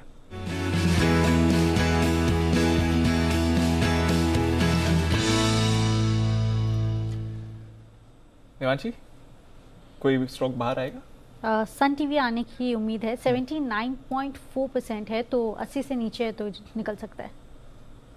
79.4 आ जाएगा बाहर Sun TV. Okay, Sun TV तो फिर बच्चे कौन रहेंगे? सेल और भेल। हाँ। सेल और भेल दोनों सरकारी कंपनियां। कोई जमाना था कभी सरकारी कंपनी बैन में नहीं आती, अब सरकारी वाली कंपनी ही बैन में आ रही है। पूरी सीरीज सर यही रहते हैं, तो बिल्कुल पूरी सीरीज। सेल तो है, पीएनबी था पिछली सेल तो जब से सुमित जी के रडार पे आया तब से बैन में ही रहता है बेचारा। सन टीवी जरूर बाहर आने की तैयारी में है इस वक्त। डे हाई पर निफ्टी 15,180 के ऊपर गजब की परफॉर्मेंस आती दिख रही थी, बहुत ही बढ़िया। बिल्कुल सर, तो दमदार एक्शन रहा है आज के ट्रेडिंग सेशन में। पीरामल थोड़ा अब स्टेबल होने की कोशिश कर रहा है, हालांकि नतीजों ने डेफिनेटली किया है यहाँ पर निराश। इन्फो एज, सुमित जी से इसके बारे में सुबह भी एक बार बात करी थी, तब 1-1.5% ऊपर था। सुमित जी अब देखिए 6% की गेन के साथ इन्फो एज क्लोज हो रहा है, तो आज तो बढ़िया मूव आ गई, पर इसे BTST करके जाएं ट्रेड के लिए सेंस मेक करता है, या फिर अब थोड़ा वेट करें डिप का? दीपांशु, सुबह जो टारगेट्स के बात किए थे वो तो आज ही अचीव हो गए। 5450 के टारगेट्स की बात हुए थे, वो आज ही अचीव हो रहे हैं, और इसके ऊपर सस्टेन करने पे 5600 रुपए के टारगेट दिए थे, तो अभी 5600 रुपए के लिए तैयार हो रहा है। तैयारी कर रहा है इन्फो एज। यहां पर रखिए नजर, हिंडाल्को भी 295 के ऊपर क्लोजिंग देने की तैयारी कर रहा है, तो ये स्टॉक भी अमंगस्ट टुडेज विनर रहा है। सिमी जी, आज SRF पर कॉल नहीं दी मैम, थोड़ी देर पहले यहां पर ब्रेकआउट आया था और 5700 के ऊपर जा रहा है, 2.5% की तेजी के साथ क्लोज हो रहा है। SRF पर BTST करके जाए? दीपांशु, प्रॉब्लम ये है कि ऐसा स्टॉक है, इसमें छोटा सा स्टॉप लॉस देना बहुत मुश्किल है। BTST करने के लिए बहुत ज्यादा स्टॉप लॉस तो नहीं ले सकती, पर इसमें मुझे लगता है कि 5500 का स्टॉप लॉस के साथ पोजिशनली खरीद कर जाना है, जिसका टारगेट 6200 का हो सकता है। तो मुझे कोई इंट्राडे के लिए छोटा टारगेट स्टॉप लॉस मेरे पास तो है नहीं, इसलिए मैं BTST करने का सजेशन नहीं दे सकती। छोटा स्टॉप लॉस मेरे पास नहीं है। छोटा स्टॉप लॉस नहीं है SRF के, पर स्टॉक क्लोज होते दिख रहा है। इस बीच साहब, आपसे एक स्टॉक के बारे में पूछना था, बजाज इलेक्ट्रिकल्स। पिछले कुछ दिनों में दमदार एक्शन रहा है, आज भी ऊपर था, अब थोड़ी एंड में मुनाफा वसूली दिखाकर गिरकर क्लोज हो रहा है। बट अगर आप देखें तो पिछले 4-5 दिनों में एक तरफा रैली आई है बजाज इलेक्ट्रिकल्स में। क्या चल रहा है इस काउंटर में, कुछ इनसाइट सर? नहीं, ये पूरा सेक्टर ही बहुत जबरदस्त हॉट हो रखा है जब से हैवेल्स के भी रिजल्ट्स आए, या ये सारी कंपनियां देखिए जिस तरीके से रूरल कंजम्पशन बढ़ा है और लोगों का वर्क फ्रॉम होम का जो कल्चर बढ़ा है, तो उसमें इन कंपनियों ने जबरदस्त परफॉर्मेंस दिया, भले वो बजाज कैपिटल हो, ओरिएंट इलेक्ट्रिक हो, और इनफैक्ट ये वन ऑफ माय फेवरेट्स था जब लोअर लेवल्स पे था, बट मैं 250, 300, 400 के लेवल्स पे देखता था। अब तो ये ऐसे खासे वैल्यूएशंस पे भी है, तो थोड़ा सा मैं यही राय दूंगा कि ओवर हीटेड हो गया ये सेगमेंट। बल्कि मैंने एक स्टॉक रिसेंटली रेकमेंड किया था, वहां पे अभी भी स्टीम बाकी हुआ सिम्फनी, वहां पे ध्यान दिया जा सकता है। सो ओवरऑल काफी बुलिश है पूरा मार्केट, और इनफैक्ट देखिए इनकी जो ब्रांड इक्विटी है, जो ये लोग पंखे बेचते हैं और लाइट्स बेचते हैं, जो भी ये इलेक्ट्रिकल एक्सेसरी बेचते हैं, वहां पे काफी डिमांड की बढ़ोतरी है। और फिर भी मैं यही कहूंगा कि रिजल्ट्स में और इनमें कोई जबरदस्त एक इजाफा था। रिजल्ट एक बहुत जबरदस्त है, 3 फिगर के आसपास पहुंच गए क्वार्टरली रिजल्ट्स, 99 करोड़ का वो था प्रॉफिट 10 करोड़ के सामने। So that was one of the reason. So जिन्होंने ले रखा है वो होल्ड कर सकते हैं, बट फ्रेश खरीदारी के लिए मैं इंतजार करने के लिए बोलूंगा। ओके, फ्रेश खरीदारी के लिए वेट करें अब बजाज इलेक्ट्रिकल्स पर अच्छी मूव है इस पर। जैन साहब को जनरली 4 डिजिट वाले स्टॉक आते थोड़ा रुक जाते हैं, वो मूव आउट कर देते हैं। हाँ जैन साहब, ऐसा कुछ ऐसी सोच ऐसी है ना? नहीं अनिल जी ऐसा नहीं है। मैंने इनफैक्ट एक बार बीच पे अगर याद हो साहब के जनरल लाइन से 4 डिजिट वाले निकाले थे और मैंने वो फिल्टर किया कि भाई 4 डिजिट के ऊपर वाले स्टॉक पे ही अपन दिमाग लगाते हैं, तो ऐसा नहीं है। बट ये जब बहुत ज्यादा चल चुके तो मैं थोड़ा सा, मेरे को डिस्कम्फर्ट आ जाता है। मैं थोड़ा वो देखता हूँ कि कंसोलिडेशन वाला स्टॉक हो, रिस्क रिवॉर्ड रेशियो बेहतर हो, क्योंकि देखिए फंडामेंटल्स, टेक्निकल्स, नंबर्स, क्वांट सब देखना पड़ता है। क्योंकि देखिए ऐसा कुछ भी नहीं है कि मार्केट में अपॉर्चुनिटीज नहीं है, पैसे तो सबके पास लिमिटेड है, भले वो फंड हो, हेज फंड हो, दुनिया का कोई भी हो। तो कोशिश यही करें कि हम जहां कंसोलिडेशन, और आज तो जबरदस्त दिन है, मतलब मैं Visaka, precision wires, Goldiam international, Amrutanjan, Ramco, अपार्ट, एसटी बाइट में लिस्ट बना रहा था, सब के सब छाए हुए हैं। तो बहुत अपॉर्चुनिटीज है, वेट करें और मौका देख के एंट्री लेने की कोशिश करें, नहीं तो अननेसेसरी फंस जाए। जैन साहब कह रहे हैं पैसे सबके पास लिमिटेड है। ये सारे जो जैन साहब ये कह रहे हैं सब स्टूडियो वाले लोगों की बात कर रहे हैं जो स्टूडियो के बाहर जो जहाँ से शो करें उनके, वो ऐसा ना समझे। ये सिर्फ जैन साहब ने, बंसल जी, कुणाल जी, बाकी सब लोग, सुमित जी वगैरह, ये सब आप ऐसा नहीं समझे कि ये टिप्पणी आपके ऊपर है। ये टिप्पणी मेरे, दीप, देवांशी, कुशल वगैरह हमारे लिए है, ये लिमिटेड लोगों तक के लिए है, तो इसलिए चिंता न करें। एकदम कुणाल जी पता चला कि अपना बैंक अकाउंट चेक है, मेरे पैसे कम तो नहीं हो गए। ओके, अच्छा, आखिरी मिनट बचा है, आखिरी 30 सेकंड, जल्दी से बाजार बंद होने की। ओह, 15,175 निफ्टी और बैंक निफ्टी हरे और लाल निशान के बीच में झूलता हुआ, लेकिन सेंसेक्स देखिए 225 अंक ऊपर होता हुआ दिख रहा है। Only Vimal, Reliance, Yes, one stock army जिसको कह सकते हैं, अकेला अपने दम पर या तो एकदम सबसे बड़ा वाला बढ़ रहा है, सबसे छोटा वाला आइडिया दोनों ही बढ़ रहे हैं। आइडिया 7% ऊपर है। अच्छा, बाय द वे Naukri.com 6% ऊपर है, और इस पर मैं आपको एक स्पेशल चीज बताने वाला हूँ। जी सर, बताई दूं? बताओ। और इसीलिए मैंने ना जाने नहीं दिया देवांशी को और मैं समझ गया कुशल को। वैसे आप लोग तो छुट्टी रेगुलर बहुत ही कम लेते हैं, अनप्लान तो नहीं लेते ना? बिल्कुल नहीं सर। हाँ, लेते भी होगे तो हाथ थोड़ी बोलोगे आप लोग। तो अच्छा, एक चीज़ बताओ, 5 डे वीक ठीक है, रीजनेबल है, या काम थोड़ा बढ़ाना चाहिए, 6 डे वीक करना चाहिए? ओके, निफ्टी बैंक फाइनली लाल निशान में ही बंद हुआ है, 31 अंक नीचे, वही 35,750, 752 पर वहीं जाकर बंद हुआ है। देख लीजिए क्लोजिंग, जो हम 2 दिन से बोल रहे हैं 35,750 के ऊपर की क्लोजिंग चाहिए। अभी इसको ऊपर माने नीचे माने आप जानो, मैं तो ऊपर मान रहा हूँ, ऊपर ही है, ऊपर ही। और निफ्टी 66 अंक मजबूत, वाह, 15,100 के चौथा दिन है 15,100 के ऊपर बना, हाई बनने की तैयारी है। आज 200-250 पॉइंट ऊपर करा दो आप, डाउ कल हाई है, कल हाई बन जाएगा। हल्के हो चुके मार्केट, एक्सपायरी भी खत्म।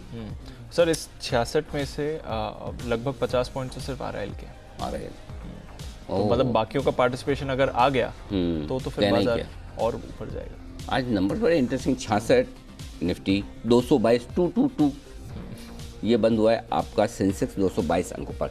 तो ये है आपके लिए फाइनल क्लोजिंग। विदा लेने का वक्त है। वागले साहब, कुणाल जी, राकेश जी, सुमित जी, सिमी जी, जैन साहब और श्रीकांत जी, आप सबका बहुत बहुत शुक्रिया वक्त देने के लिए आज के क्लोजिंग शो में।